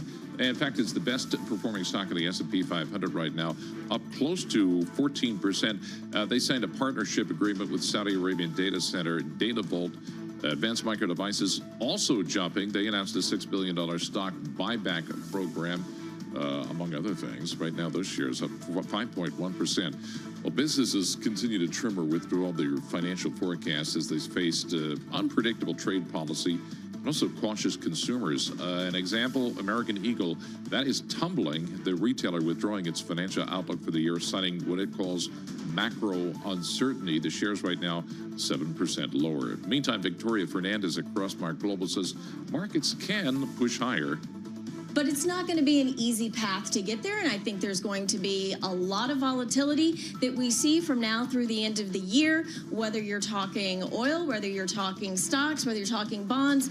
It's all in there, and it's going to be kind of a bumpy ride. S&P 500 up just 2 points, 58.88 on the index. The Dow Jones Industrial Average 62 points higher. The NASDAQ 100 up 53 points. That is a rise of about 0.25%. Starbucks shares, they're down, 0.6% right now. Hundreds of Starbucks employees have walked up the job. What? They are protesting the company's new dress code. What's the dress? When I get my coffee, I don't care what they look like. No. But it requires baristas to wear solid black tops and new rules on bottoms. According to the union, baristas, more strikes are likely to come in the coming days. So my daughter worked there. And I think she almost had a mental breakdown. I mean, the job is so hard. It's a difficult job. That, like, you know, let people be comfortable. She still, she was able to keep her green, you know. Oh, that's apron. cool. I wear it around the house sometimes. I don't really want to know that. That's nice. On that visual. Thanks, JT. Malik Steele alongside Paul Sweeney. This is Bloomberg Intelligence Radio. We're broadcasting to you live from Interactive Broker Studio right here in Midtown Manhattan. Also, check us out on YouTube as well.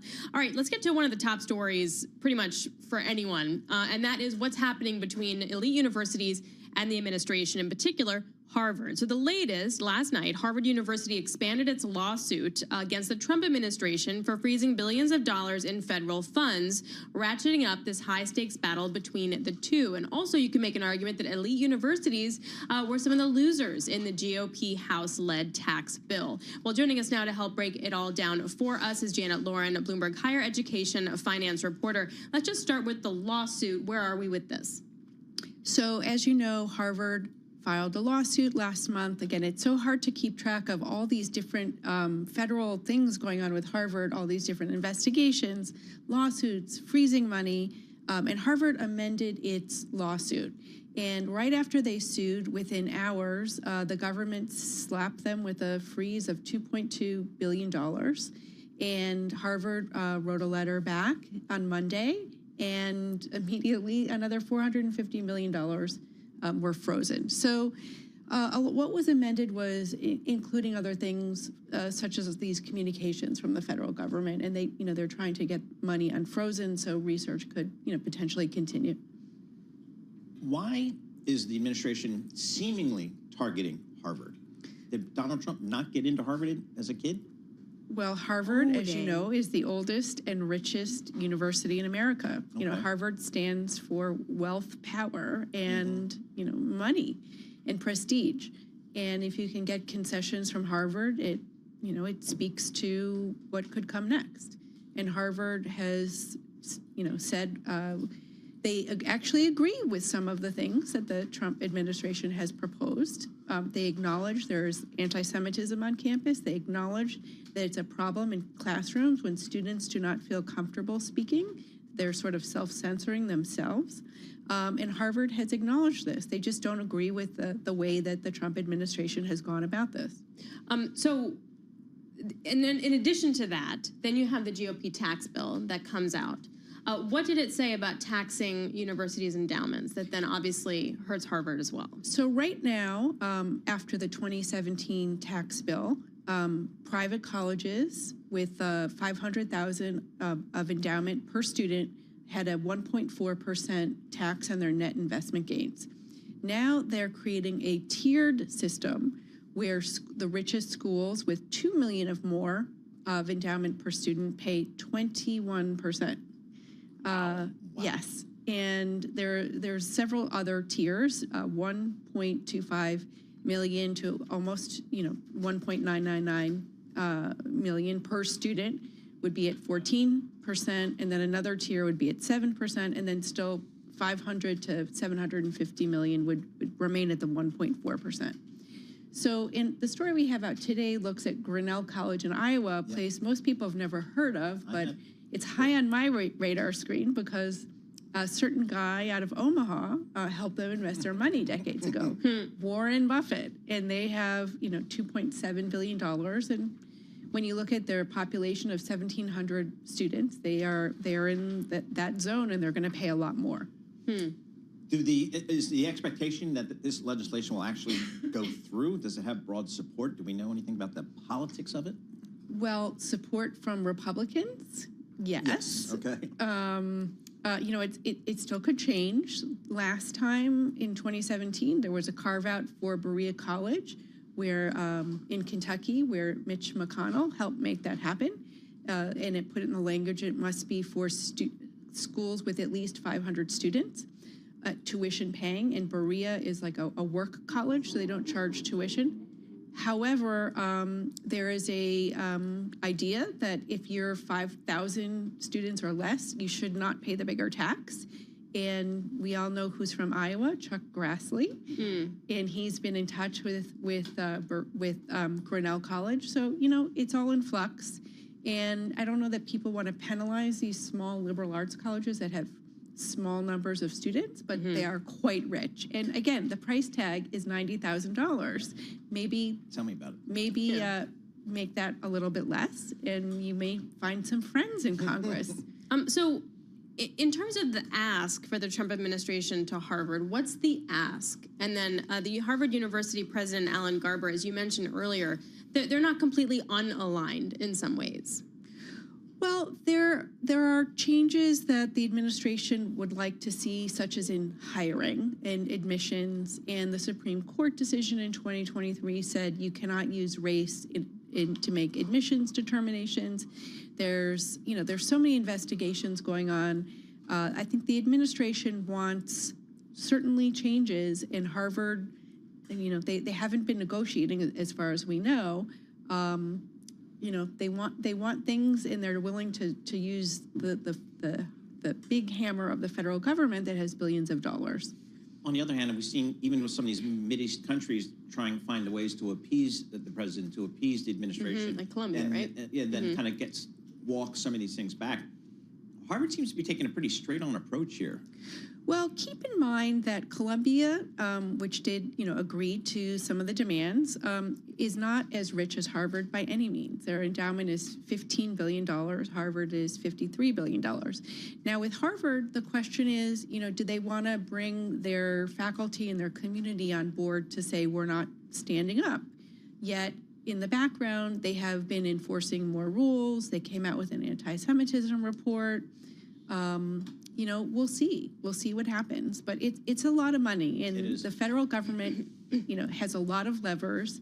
And if you don't want to, listen to what the federal government is saying, don't take their money. Yep, exactly right. And I learned over the last several weeks and months kind of the economics of that. And if you're a big research university, particularly if you have a medical center, yes, huge amounts of money, like way more than half of your R&D comes from the federal government. So, but they get that back. The government gets that back in other ways, right? Oh yeah, well they're investing in R&D. Yeah. So and where are the labs? Well, most of them are on university campuses and things like that. We're the scientists. Most of them are on university campuses. Right. So it's been a public-private investment since World War II, and it's worked pretty well. Janet Lauren, higher education finance reporter for Bloomberg News, joining us live here in our Bloomberg Interactive Broker Studio. We're going to have more coming up. This is Bloomberg. Good morning.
listening to Bloomberg Intelligence with Paul Sweeney and Alex Steele on Bloomberg Radio. All right, Alex Steele, Paul Sweeney. We are live here in our Bloomberg Interactive Broker Studio. We're streaming live on YouTube as well. So head over to youtube.com and search Bloomberg Podcast Live, and that's where you'll find us here. Remember, before all this tariff discussion over the last several months, we were talking about something called AI. That was kind of a big topic for the markets. And we had this DeepSeek come out of China and really throw a wrench into the narrative, which is more tech growth, more growth overall. We're riding this thing to the moon. Then the DeepSeek came out, and let's rethink this a little bit. Let's go revisit that story. We can do that with Austin Carr, Bloomberg technology reporter. He's got the big take story here. It's in Bloomberg Business Week. DeepSeek's tech madman is threatening U.S. dominance over AI. That got my attention. I clicked on it. Austin, talk to us about your column here in Bloomberg Business Week. Talk to us about DeepSeek. What do we know about them and the individual behind them? So DeepSeek, as you'll recall, gained a lot of attention a few months ago when it released its new R1 reasoning model, as well as another one called V3. And the big deal about this was they sort of claimed to have trained it without access to a lot of the most cutting-edge NVIDIA chips. And they also trained their models for a lot less, at least on the surface, than a lot of the models, equivalent models here have been trained in the U.S. And that raised a lot of questions about, some of the fundamental notions about how many chips are needed to train these big AI models and how much it's going to cost to develop them. The reason it was also a big deal was just because the startup was sort of very mysterious. There had not been much written about them before sort of January 2025. And we spent a lot of time the last couple months talking to about a dozen former employees that work for this company and its founder, Liang Wenfeng, as well as 40 sources close to the Chinese AI scene, to really just give you a sense of how their sort of market is developing very differently than what's happening in the U.S., which is they're doing a lot more with less and sort of just trying to innovate despite the constraints that the U.S. has placed on it with all its export controls. How did he do it? How was he able to undercut the price in such a tremendous way? Well, I think that's one of the big topics that we explore in the story. We trace it actually back to the history. Liang Wenfeng had started a quant fund back in the about 2015, 2016, and you actually see a lot of those sort of quant sensibilities, looking for efficiencies in the market, which they later applied to their AI models. It was sort of a sort of spin-off of what they were doing with that quant fund that became DeepSeek. One of the big things they did was called mixture of experts. Basically, a lot of the sort of when you used ChatGPT back in the day, you asked it a question, it activated the entire model. So think about it like your entire brain is activated just for the question 2 + 2. What DeepSeek did that was a little bit different was chop it up into what are called experts. So every time you ask a question, it actually routes that to the particular part of the brain that is expert in math or expert in physics or expert in cooking, what have you. So it's a lot more efficient approach, but the downside is it risks hallucinating more or perhaps sending the question to the wrong part of the brain. But that's one of the techniques that they use to really bring this model to life for a lot cheaper and according to the DeepSeek with a lot less or a lot fewer of NVIDIA chips than a lot of the Western players like OpenAI have access to. I guess one of the things that surprised people, maybe scared some people, is how DeepSeek was able to make so much progress when supposedly all these Western sanctions on technology going to China didn't really seem to slow it down at all. What's the status there? I think that's one of the big ironies. Actually, incidentally, I had interviewed Jensen Huang from the CEO of NVIDIA in May 2023, and that was the very month, coincidentally, that on the other side of the world, China was getting started with DeepSeek. And Jensen told me at the time, one of his big concerns about export controls is it's actually just going to incentivize Chinese chip makers to work a lot harder to develop chips that can compete with NVIDIA's. But the other nearer-term threat is actually software makers. Sort of their constraints from the sources that we've talked to close to DeepSeek are actually what really drove this company to develop workarounds, do a lot more with less. And that's become a sort of founding DNA of a lot of the Chinese startups that we've talked to. A lot of these, what are called AI dragons across Beijing and Hangzhou that are doing a lot more with a less access to compute. And I think that's, you know, I think the other sort of component of that is they almost have this national pride that we've heard resonate throughout our interviews that really doesn't exist in the US in quite the same way. No one's, you know, quite as excited, or, you know, we don't think of Sam Altman necessarily as a celebrity as the same way as in China. People descend on that campus, the DeepSeek office, just to see pictures of him. He's like a national hero there just because he's able to overcome these constraints. And I think that's a really interesting component of the AI scene in China, which we don't have quite in the US. So about 45 seconds here. What's to prevent the AI companies here in the US doing the same thing that DeepSeek does? There's really not. I mean, that's one of the things that, you know, they did make their models open source. So the most part, they did, you know, unveil some of their secret sauce, but they didn't quite explain all the techniques and how they did them under the hood. But that said, yes, I mean, that was part of the really compelling things. By making this model open source, they really have this ethos. One of the first quotes they put with their first public announcement was, "Talk is cheap, show me the code." And so they have this really aggressive, let me prove it to you attitude that I think in the US space with these proprietary models, they're not willing to do. And I think the difference here is that DeepSeek having an open source approach is really putting the pressure on Google and OpenAI to do something similar, or at least undercut the costs of their models. And you can get the same computing power for $36 through DeepSeek as it would cost $1,000 on OpenAI. All right, Austin, thank you so much. Fascinating story. Austin Carr, technology reporter for Bloomberg News.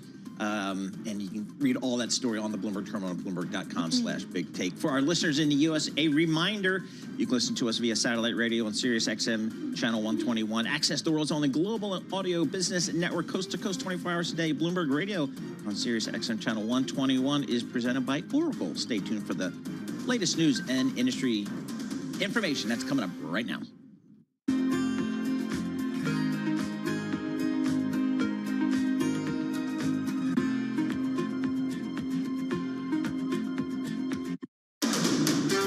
This is Bloomberg Intelligence with Alex Steele and Paul Sweeney. The real outperformance has been in U.S. corporate high yield. Are the companies lean enough? Have they trimmed all the fat? The semiconductor business is a really cyclical business. Breaking market headlines and corporate news from across the globe. Do investors like the M&A that we've seen? These are two big-time blue-chip companies. The window between the peak and cut changing super fast. Bloomberg Intelligence with Alex Steele and Paul Sweeney on Bloomberg Radio.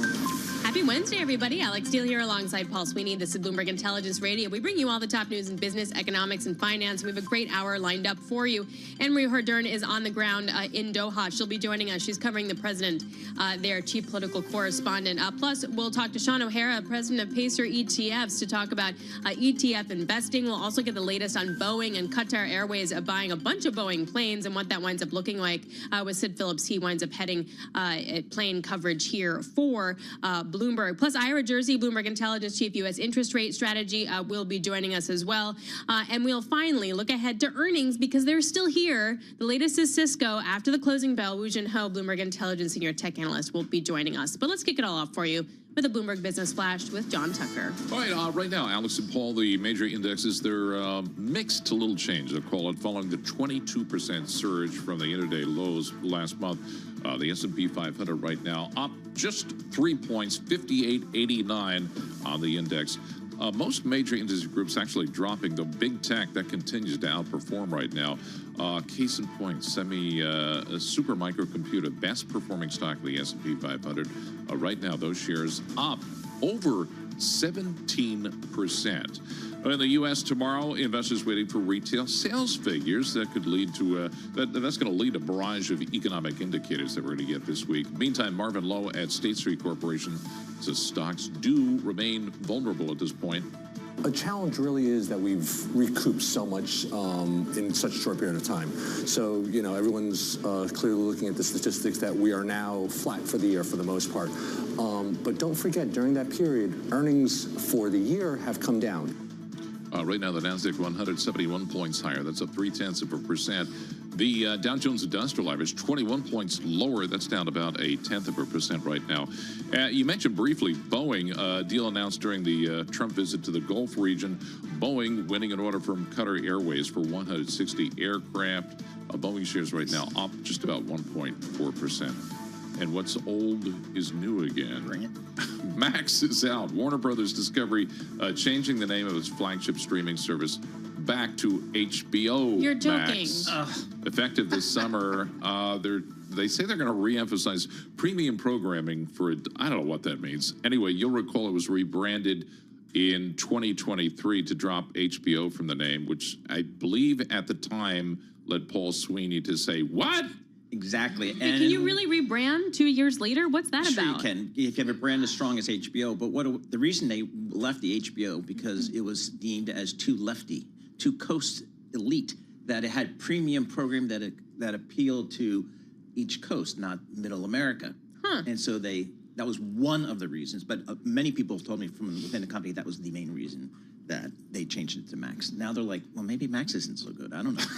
Wow, that's interesting. Yeah. Wait, where's Landman again? That's Where a do you great watch question. Landman? I don't know where I watch Landman. No, I think it's Is that a Paramount? That's Is that Paramount. Oh, yeah. okay. I was going to make connections. It's another but service I it don't went away. have. Oh, it is a great service. Anyway, we check the markets for you all day long right here on Bloomberg Radio. I'm John Tucker. That's your Bloomberg Business Flash, Alex. All right, JT, thank you so much. We appreciate that. Alex Steele along with Paul Sweeney live here in our Bloomberg Interactive Broker Studio, streaming live on YouTube as well. Let's take a look at some of the stocks on the move here today. I'm Paul Sweeney with Alex Steele, and we're joined by Bloomberg's Nora Melinda. Nora, what are you looking at?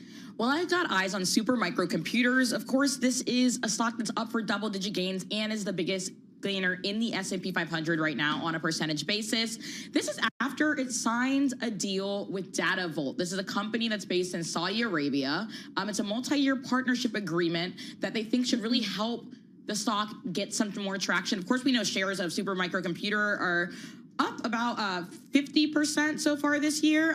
But if you look at the past week, it's rallied more than 40% this week. It's on pace for its best week since November. So really lots to parse here, but they're saying the agreement should fast track delivery of ultra-dense GPU platforms. And interestingly enough, the other stock one of the other stocks is AMD, and that also sort of getting a boost from potential Saudi Arabian-led AI infrastructure projects. Yes, I'm looking at NVIDIA and AMD. It says that they'll supply semiconductors to Saudi Arabian AI company Humane.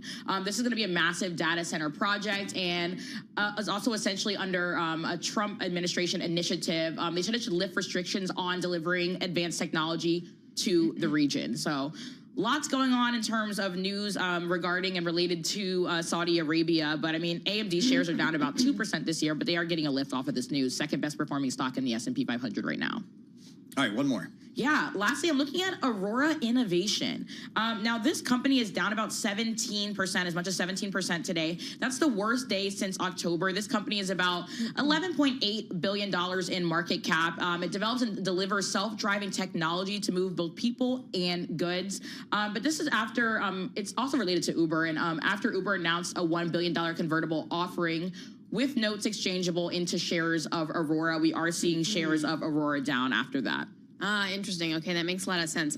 You also, for your day job, cover pretty much everything that has to do with the stock market, but also you cover the home builders quite extensively and real estate. What are some of the buzzy things that are happening right now? I mean, I think the conversation has definitely been about tariffs. I mean, if you think back a couple years ago, everyone was really looking at home builders really taking on market share in the market from existing homes. But right now we're in this space where, you know, if the costs for construction go up, what does that really mean for builders that are trying to get out there and get some new projects going? So that's definitely been what the conversation has been right now in the real estate industry. Tariffs, tariffs, tariffs. All right.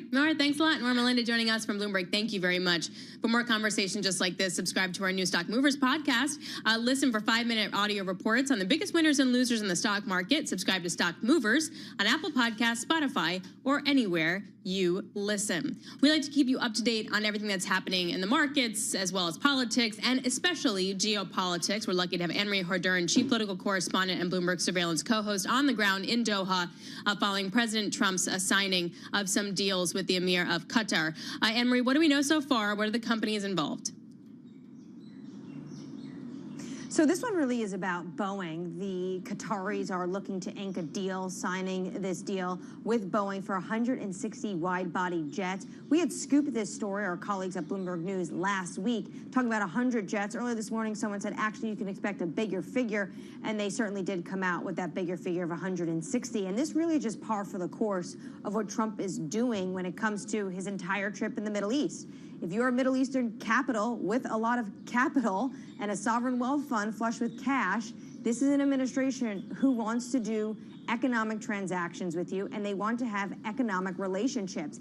On top of that, he clearly sees the region as a place that could be host to a number of mediations when it comes to global geopolitical conflicts. As he did in Riyadh, today he spoke with the emir about Ukraine and Russia, and the president has kept open this potential window of actually going to Istanbul if President Putin were to go to have these talks, as well as talking about Iran. The president has made very clear there's an olive branch. He has said that yesterday in Riyadh when it comes to Iran, but he wants to make sure that that country is never able to attain a nuclear weapon. And so he sees both economic opportunity and geopolitical de-risking opportunity in the Gulf, and most notably when it comes to de-risking, it has to do with China.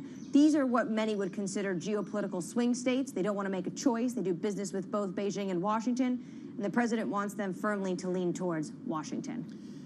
Anne-Marie, for better or worse, one of the stories that's getting a lot of airplay over here in the States is a story about Qatar potentially gifting a Boeing 747 for the president to use as Air Force One. What are people saying around the water cooler there in Doha? Well, I think the Qataris love the idea. The issue that they have is that they say it's still being worked out. They're in discussions with the DOD on the legality of this, and if they can gift it, they want to gift it. A lot of these countries want to give gifts, make statements, flatter the president, think about it as helping him out if they could. The president said this really originated from a discussion with the emir when he was saying this Boeing jet that he purchased, had the order for in his first term, was delayed, and they said, well, we have this extra, what people call palace in a sky jet that the royal family used. You can borrow it. There's legal concerns. There's national security concerns because it'd be a jet coming from the hands of a foreign nation. And then, of course, there's just a lot of concern about if this is appropriate to be accepting a gift this large. I think the Qataris would say it's a temporary loan if the president's going to temporarily use his Air Force One. But of course, if he is going to use his Air Force One, it has to be completely gutted. The bones of it can stay and retrofitted to carry the president of the United States. Where does President Trump go now? Well, after his meetings in Doha, tomorrow he's going to head to United Arab Emirates. AI and tech on full display tomorrow. We have a scoop out that the administration worked with NVIDIA, the UAE. The UAE has already said they are going to invest $1.4 trillion, but to do that, they need access to those advanced technological semiconductors chips. And they're saying that potentially what we could see, according to this report, is more than 100 million chips NVIDIA would be able to sell to the UAE. That this would be a big win for Abu Dhabi. These are countries that prior, there's going to be this diffusion rule under the Biden administration that was going to come into play May 15th. Trump has canceled that, and that meant that they had a cap on how many of those advanced chips they can get a hold of. So really, they are just welcoming this opportunity. So potentially, we're going to see a little bit more details of where that $1.4 trillion, Abu Dhabi has said they're keen to invest, where those dollars can actually go. All right, Anne-Marie, thank you so much. We appreciate that as always. Anne-Marie Horton, she's a chief political correspondent and co-anchor of Bloomberg Surveillance. She is traveling with President Trump in the Middle East. She is just joining us with reporting from Doha in Qatar. Again, as Alex was just mentioning, one of the big stories that come out of this trip to the Middle East, at least for the Boeing company, Boeing won the single biggest deal in the U.S. plane maker's history with Qatar Airways, placing an order for at least 160 wide-body aircraft during a visit to Doha by U.S. President Donald Trump. So we're going to dig into that story. Sid Phillip joins us, Deputy Team Leader for Global Aviation. A good day for Boeing here. What do you make of it, Sid? What's Boeing saying about this? So Boeing hasn't really said a whole lot about this, but I mean, this is a significant deal for Boeing because they can sort of add another sort of milestone order to their backlog, especially for their 787, which is their sort of state-of-the-art wide-body jet, as well as potentially for the 777X, which is, again, a jet that Qatar Airways has ordered and is still to be certified. And so as airlines sort of look to the next generation of aircraft that they're looking to order, this is sort of, you're going to see these mega deals coming up where everyone's looking to sort of replace their current generation planes with newer models which are more advanced, better fuel economy. And that's sort of great for Boeing in terms of just building out that backlog and sort of selling out aircraft past the end of the decade. What is the delivery time for something like this? Boeing has clearly had some operational and execution issues. Exactly. I mean, Boeing's been struggling to deliver both the 787 as well as 737 MAX and get the 777X, which is their latest sort of generation aircraft certified. So we're still not clear on the details for what the sort of intricacies of this Qatar deal are, but potentially these will sort of play out and go out into the next decade because, I mean, they've got a significant backlog of aircraft that need to deliver in the short term. So this is not going to be an aircraft deal that sort of happens in the next 2 or 3 years. It's going to be a drawn-out deal that goes into the next decade. Well, stock market likes it. Stock's up 1.4% today. Boeing is hitting a 52-week high. It's up 16.5% year to date. So maybe Boeing's finally digging itself out of its hole from the last several years. So that kind of goes to the big question, Sid. It's all about production, getting planes off and people just said, like George Ferguson from Bloomberg Intelligence says, just focus on the 737 MAX deliveries. That's the number. Is there a sense that Boeing's making improvements there? We have seen Boeing deliveries inch up, and they've had sort of a milestone in terms of just hitting better production levels on the 737. And we've heard from airline customers, including United Airlines yesterday, saying that the deliveries of 737 MAX are sort of going up, and they're waiting on the 787, which is the aircraft that we understand that Qatar Airways ordered. That's also going to be sort of key to getting production and profitability going. What other kind of pitch can Boeing make to outstrip Airbus? Because in a duopoly market, and I appreciate that China has some smaller players, but if you're dealing with a duopoly, people got to buy your planes. Exactly. I mean, we have a duopoly at the moment, and does that change at all, you think? It sort of has changed a little bit in terms of just there's a lot of politics behind aircraft orders again, and that's something that we've seen where Trump's been announcing these mega Boeing orders. I mean, yesterday he announced a deal for 30 planes in Saudi Arabia. And so there is a lot of politics attached to aircraft orders. But at the same time, both Airbus and Boeing are sort of sold out of aircraft until the end of the decade. So it is sort of, you're notching up all these orders, but at the same time, the biggest thing that airlines are talking about is, give me my plane, because that's really the biggest question, where airlines are saying that plane deliveries are delayed, and the Airbus has repeatedly talked about how supply chain issues continue to haunt the industry now 5 years after the pandemic. Yeah, which I can't imagine. Although, again, what I understand is one of the bottlenecks is labor. Getting the this is not just sitting in an assembly line and hitting a hammer. You got to be really, really skilled at labor. And during the pandemic, you lost a lot of that. And retraining these folks or getting new people in, I'm hearing that's a big problem. Labor is a major problem, as well as, I mean, just one part being short holds up the entire production line. I mean, you have millions of parts that go into an aircraft, and Airbus and Boeing are the final assembly lines where the plane actually gets put together. But then if parts are not available in the sort of process, you can't actually build those planes. And that's where the bottlenecks come up, because you have smaller suppliers who are struggling financially. You've got parts in short supply. Airbus talks about it's whack-a-mole, where you get one part sorted out and something else breaks. And so it's really a question of getting that supply chain to sort of hum along nicely, and then actually building those planes and delivering those planes, because you've now got record backlogs at both Boeing and Airbus. So are they exempt from tariff issues? That's, again, a really important question no one's quite clear about in terms of what the tariff impact is going to be, because for 50 years almost, that the aviation industry has largely functioned tariff-free, and the tariffs added complexity to it, because now everyone's not quite sure if aircraft are exempt. I mean, you've seen like all sorts of industry players and industry groups making representations to President Trump saying that we would like to have tariffs removed on aircraft and aircraft parts.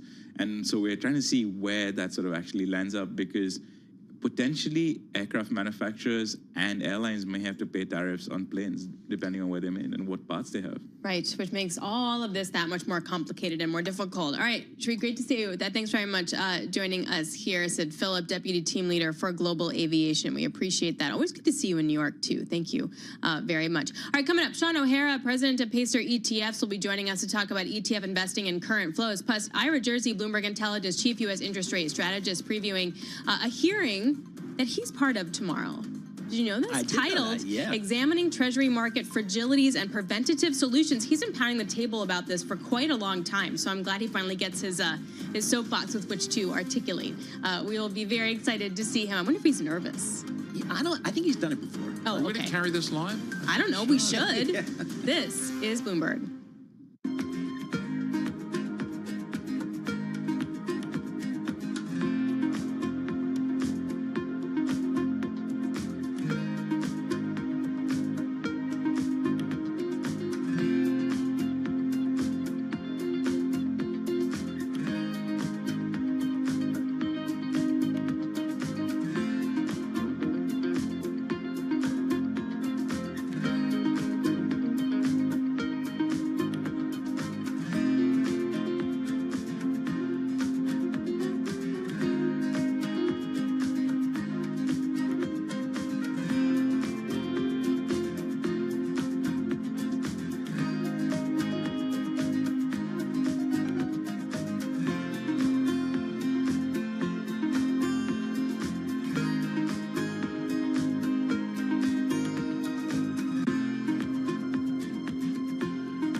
Markets, headlines, and breaking news 24 hours a day at Bloomberg.com, Bloomberg Television, and the Bloomberg Business app. This is a Bloomberg Business Flash. And I'm John Tucker, the Bloomberg Newsroom with this Bloomberg Business Flash being brought to you by Oracle. Attention growing businesses. Oracle's offering to cut your current cloud bill in half if you move to Oracle Cloud Infrastructure. This is for new U.S. customers with minimum financial commitments. See if your company qualifies at oracle.com/Bloomberg.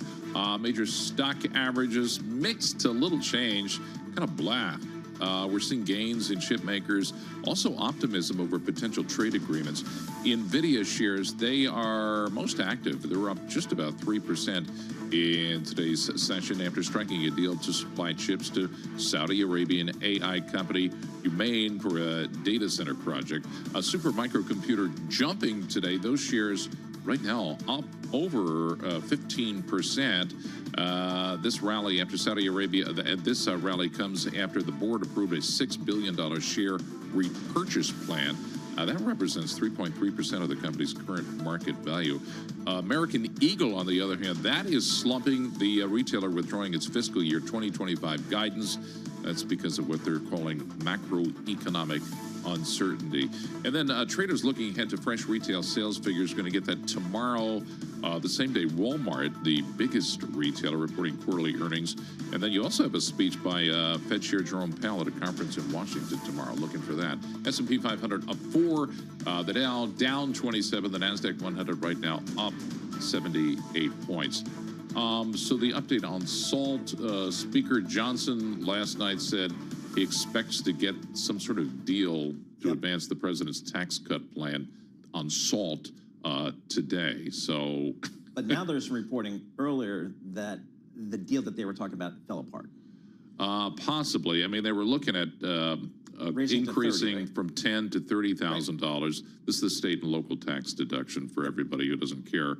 But it would phase out for individuals who earn more than $200,000 anyway. Okay, all right. That's the update. We check the markets for you all day long, right here on Bloomberg Radio. I'm John Tucker. That's your Bloomberg Business Flash. Alex and Paul. All right, John, thank you so much. We appreciate that. Alex Steele and Paul Sweeney. We are live here in our Bloomberg Interactive Broker Studio in New York City. We're streaming live on YouTube as well. I'm looking at the S&P 500, absolutely flat on the year. So, you know, we were down 13-14% of the year, peak to trough 20%, climbed, crawled out of that hole right here, and we'll see where we go from here. Sean O'Hara joins us, President, Pacer ETFs, joining us via Zoom from Florida. Hey, Sean, what do you do now? I mean, we were really selling off hard. Recession talk was getting pretty heated. Now the president has kind of walked back seemingly some of the tariff uncertainty in the marketplaces, and that seems to be enough for investors to come back into the markets. What are you guys seeing? Yeah, thanks for having me. I think there was three things that were sort of headwinds into the market earlier this year. One was the tariff stuff. I think, I don't think anybody was surprised that he was going to make an issue of it. I think the severity, if you will, sort of spooked people a little bit. I never thought they were ever going to come in at that rate. I always thought this was going to be a negotiation, and as you see, we are in the midst of a lot of negotiations. I think the second sort of headwind was uncertainty about tax policy, and hopefully that will get itself resolved. And then the third has always been the Fed and whether they're being too slow in terms of their approach to interest rates. One of those tailwinds, I think, headwinds has turned into a tailwind, and that's the tariff policy. I think we're seeing terrific progress there across the board. And I think we'll continue to see that. Hopefully, Congress will get their act together and they'll get the quote unquote big, beautiful bill done. And then we'll wait and see with regard to what's going with Fed Chairman Powell. So I think the environment has changed from a somewhat dire, oh gosh, we're going to have a recession and inflation is going to be horrible because of all these tariffs, to an environment where I think there's less talk of a recession and less concern about the potential inflation regarding tariffs. There is, some good news in this market, and that is that energy prices are down, and energy is a big input to inflation. Yep. We saw a really nice print the other day. So I think you can be somewhat optimistic now, whereas I think earlier with those three headwinds, you had to be a little bit more cautious. Do we still see the buy the dip mentality? It's interesting, Alex. We're seeing two different camps here. The big institutional investors and the hedge funders have been net short, and so I'm looking for some kind of a short rally. It's as they finally capitulate on their short positions. But the retail investor has been really, really strong, and so I think the retail investor is sort of thinking about this differently than the big institutional investors. and putting money in every time they get a chance to. And that's probably, the smarter move in the long run. I mean, in the short run, nobody knows what the market's going to do, but in the long run, over time, you could describe the stock market in 8 simple words: the advance is permanent and all declines are temporary. So we're seeing sort of two camps out there. So, Sean, as president of Pacer ETFs, where are you guys seeing fund flows? Is it different maybe this week versus a couple of weeks ago when we had companies pulling guidance and, again, real angst in the marketplace? Well, it's funny, Paul, a couple of weeks ago, our volumes were insane, like 3-4 times the average daily volume on our ETFs across the board. And so that was, to me, a sign of panic in the market. They've now sort of settled down. We're seeing, surprisingly some good flows into international and global, as, those markets have done better. I think our global fund is up somewhere around 9 or 10% year to date. I just looked at emerging markets the other day. It's up pretty handily as well. So we're seeing flows there. We're seeing consistent flows into the cash cow series on the value side. So those are high quality stocks that generate higher return on assets and trade at a discount. So that's sort of a more conservative quality play. And then we're seeing really significant flows into one of our growth ETFs that uses free cash flow margin. And then there's a little bit of sort of in the financial advisor community, there's really two camps as well: those that sort of want to tap the brakes a little bit and those that want to put their foot on the gas. For those that want to tap their brakes a little bit, we're seeing flows into some of the risk management strategies that we have.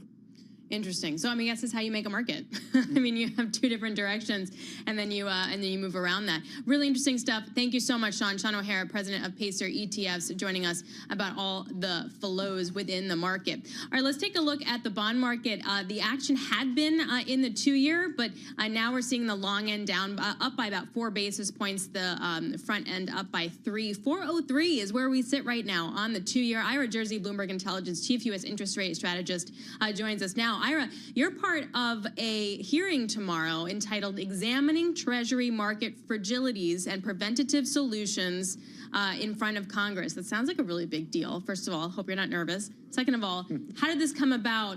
What's going to be the pitch here?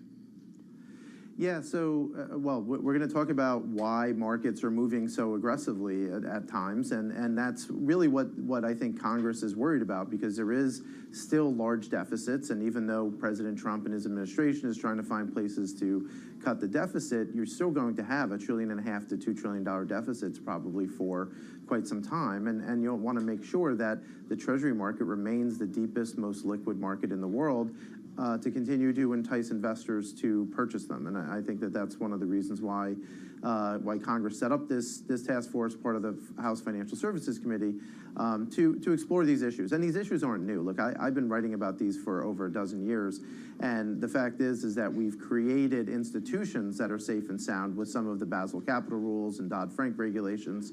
And in doing so, you've actually created an environment where markets are just going to be a little bit more volatile, even though institutions themselves might be a little bit safer. So if I'm a congressman tomorrow and I ask you, is the Treasury market, is it deep? Is it efficient? If I flood it with a big order, or I'm a country and I come up to the window, I want to buy some stuff, how do you answer that? Well, the Treasury market is still the most liquid bond market in the world, and there's a lot of reasons for that. One of the big reasons is because we do have this entire infrastructure of derivative instruments and funding and means of funding trades that don't exist in many other markets. So the fact that we have, for example, $7 trillion of money market mutual funds that need to either buy T-bills or do repurchase agreements based on Treasury securities as collateral, that creates an environment where you're always going to be able to more easily fund your Treasury securities than you can in other places. So when we go back a month ago, right, to early April, when we saw all of that volatility in the market, when we had headlines that seemed to go one way or the other, people pulled back or widened their bid offers, and it seemed like the market maybe was more volatile. The market actually functioned, right? It functioned in a way that you'd expect it to, where, okay, bid offers are wider, volatility is very high, but you were still able to clear trades. You were still able to fund transactions when they occurred, but the price had to move around a lot because of the uncertainty at the time. So I would say yes. It's the market is still very liquid, but on occasion it's less liquid than it is during, say, days like today.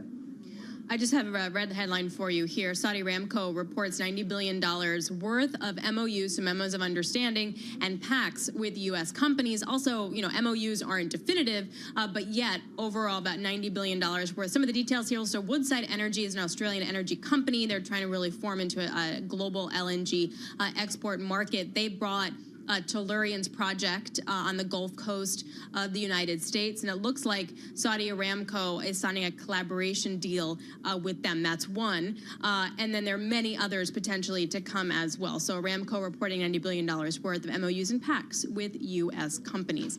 Hey, Ira, how receptive do you think Congress is going to be?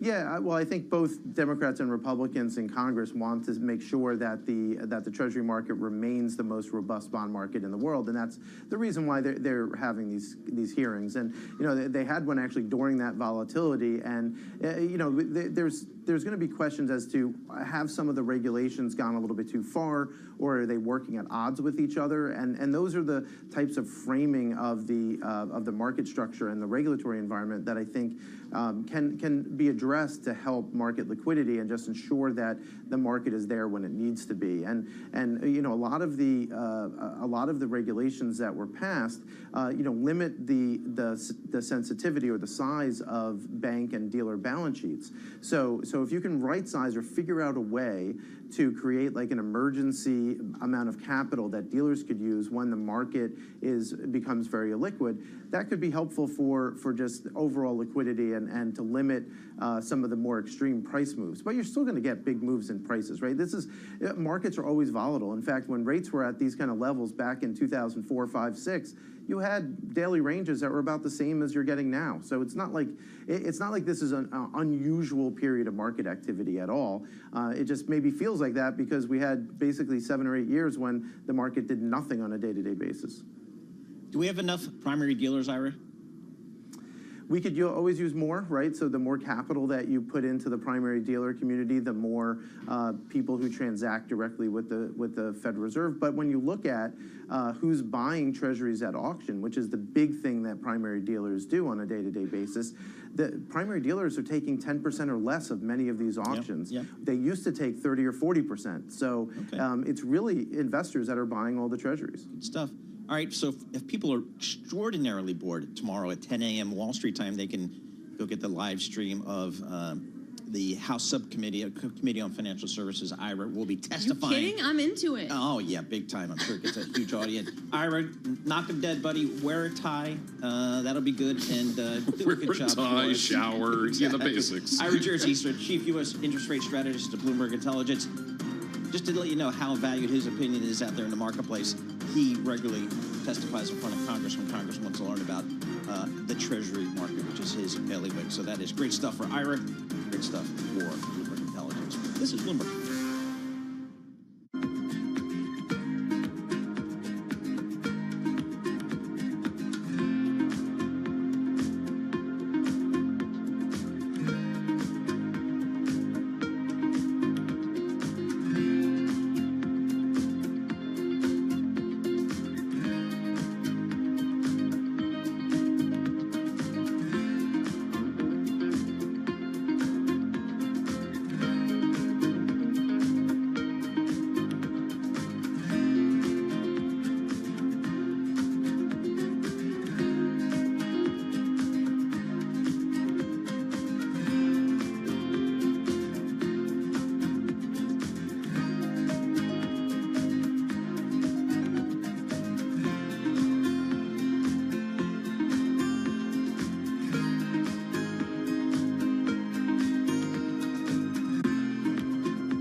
markets, headlines, and breaking news 24 hours a day at Bloomberg.com, Bloomberg Television, and the Bloomberg Business app. This is a Bloomberg Business Flash. And I'm John Tucker, the Bloomberg Newsroom with this Bloomberg Business Flash.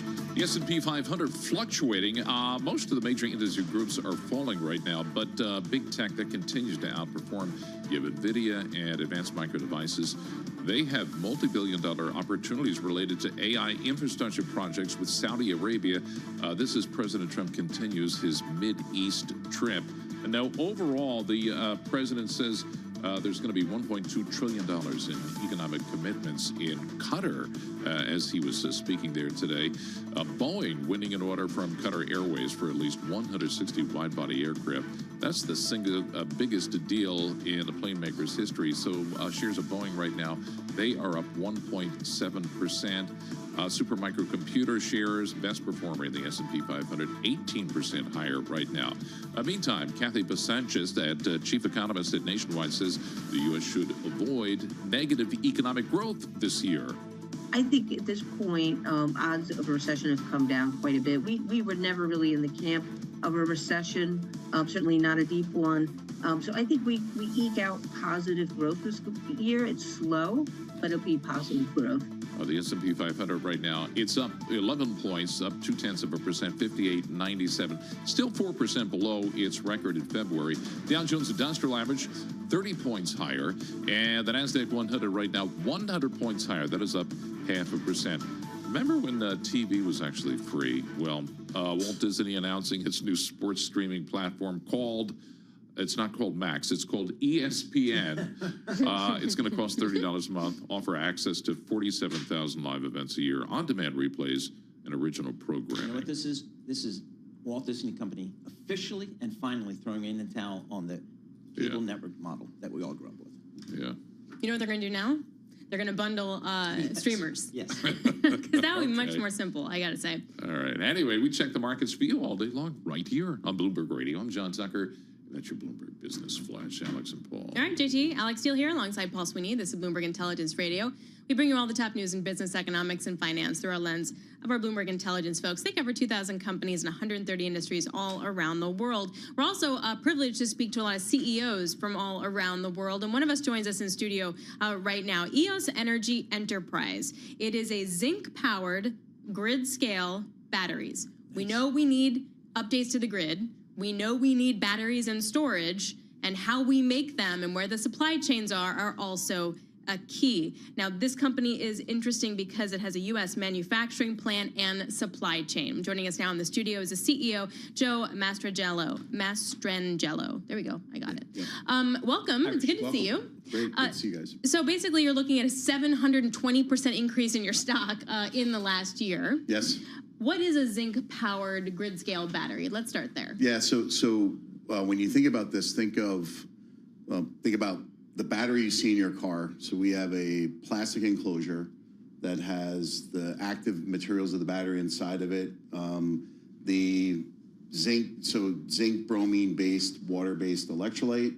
Basically, what you're doing, you put a charge in, the zinc and the bromine separate. When the charge goes in, the zinc plates onto a conductive plastic. The bromine is absorbed into a carbonized felt, and then you discharge it. And you can do that anywhere from 2 hours up to 15 hours. It's all common core raw materials, highly flexible in its operation, and at scale is very cost competitive. All right, I'm looking, you are a publicly traded company. I'm looking at your income statement on the Bloomberg terminal. 2024, you had like 15 million of revenue. Consensus looks like the analysts are looking for 160 million this year, maybe 450 million in 2026. What are you guys doing? Tell me your business. So we are scaling up the manufacturing of our battery modules. So basically, we manufacture battery modules that go into an enclosure. The enclosure goes out into the field. It's coupled with some energy source. It could be coupled direct to the grid to help with grid firming or peak shaving. It could be coupled with a power generating source, wind, solar, or traditional fossil fuels, or it could be put on a microgrid for a commercial and industrial application. The growth that you're seeing is basically taking our manufacturing process and going from a semi-automated manufacturing line to a fully automated manufacturing Where line. is this manufacturing? So we manufacture in Turtle Creek and outside Pittsburgh, Pennsylvania, and our headquarters is in Edison, New Jersey. Edison, New Jersey. There you go. There you Just go. saying. Is this, you mentioned that's cost competitive at scale. Are you at scale? We're getting there. So the way we did this was we went in and got the assembly of the battery automated. Now we're doing our upfront parts to automate those. That gets our line to 2 gigawatt hours a year of production. From there, you take the lines. The way we designed this was you cut and paste lines to expand capacity, and we have plans to get our Pittsburgh facility, our Turtle Creek facility, up to 8 gigawatt hours a year in production. Who's your customer generally? Type utility scale developers. We also have a large segment now that's emerging with data centers for all the energy needs they have. Now I get it. This is another play on the AI story. Is that the investment call out there? It's one of them. One of, yes. No, well, when you think about it, it took me a while to understand this, right? So I'm a simple guy, right? So I always thought like, hey, data centers go up and they run and they get power, but there's a lot of fluctuations in the power demands that you have. So we help smooth those out and we make it more efficient and give them lower cost energy to run their operation. Which is sort of the whole deal with intermittent power. You need the batteries that go with it. You can have intermittent power, but you need the batteries or a variety. Right. Okay, so talk to me about then your costs. How are they looking? Are they coming down when you sign contracts with customers? What does that look like? How hard is it to get to agreements? Yeah, so on the product cost side, when we designed this battery as a small startup, we only used materials that are used somewhere else. So we basically drafted off of other supply chains and said, there's another supply chain, use that material, don't put anything custom in the battery because as a small company, we can't afford it. So that allows you, as you scale, the cost comes down. Like we've taken our cost down from launch of our new product. The cost is down over 75% since we launched the product. When you think about flipping that over to like the sales side, like in an industry, like the miracle of flipping your light switch, there's a lot of technology and a lot of safety that goes into that. Customers want to make sure that the product works. We've gone through the process of qualifying that technology and proving that it works and showing people where it is. So like what we're doing is we go out, we sell the product, show the use case, and when they see the use case in their return, they wind up purchasing. Right now, our backlog in orders stands above $650 million in backlog with an opportunity pipeline that's over $15 billion. Wow. How are you capitalizing the company, this growth? So we're publicly traded. We got an investment last year from Cerberus Capital. Very good strategic partner that's helping us grow. We have a loan from the Loan Programs Office in the DOE, which will help us expand the manufacturing in the United States. And then we're starting to get the company as we scale. And getting back to Alex's question on the cost is that we're targeting to fund ourselves from operations as we get into 2026. So you also had a Department of Loan, $303.5 million to fund some new production lines. Yes. New administration, different world. Is that loan still intact? It is. And look, I think like anybody... Do you have confidence it'll stay intact? I do. Well, look, I think when you look at the company, this company had 50 employees in 2018. We have over 600 now. We created 400 manufacturing jobs in an area that lost a lot of manufacturing jobs. It's right down the fairway what we want to do as a country. So how do you guys, what's the future of the company? Just grow internally? Is that kind of the play? Yeah, I mean, look, I think there's a lot of opportunities to think a little bit bigger. The way we thought about the strategy of the company is a differentiated battery technology packaged really well with software around it to optimize operations. When you think about what customers buy, there are other opportunities there, but right now we're focused on get Factory 1 at scale, get Factory 2 launched, and then look from there. All right, great stuff, great story, Joe. Appreciate you taking a few minutes to come into the studio. Joe Mastrangelo, he's the CEO of EOS Energy Enterprises, joining us here in our Bloomberg Interactive Broker studio, talking about the smart battery stuff. It's chemistry. I did take chemistry, but not really that good at it, so that's why I went to Which is weird, because you like numbers. Well, I like Wall Street numbers. Okay, different. Yeah, like big round numbers. You owe me a bonus of X. Okay, so that number is the clear. The fee I'm charging you for this liquid yield option note is why you get paid that. Looking at the market here, S&P 500 up 10 points, the NASDAQ up 125 points. That's 0.6%. So a solid little move here in the marketplace. Although we've had this big turnaround coming off the bottom. I'm going to call out Bitcoin because Tom Keene's not here. It's off 1.25%, but still $103,000 per token. So big move higher. So we'll keep an eye on that. 10-year Treasury yields 4.51%, and the 2 years solidly over 4% here, 4.04% on your 2-year Treasury. We'll have more coming up. This is Bloomberg. Good morning.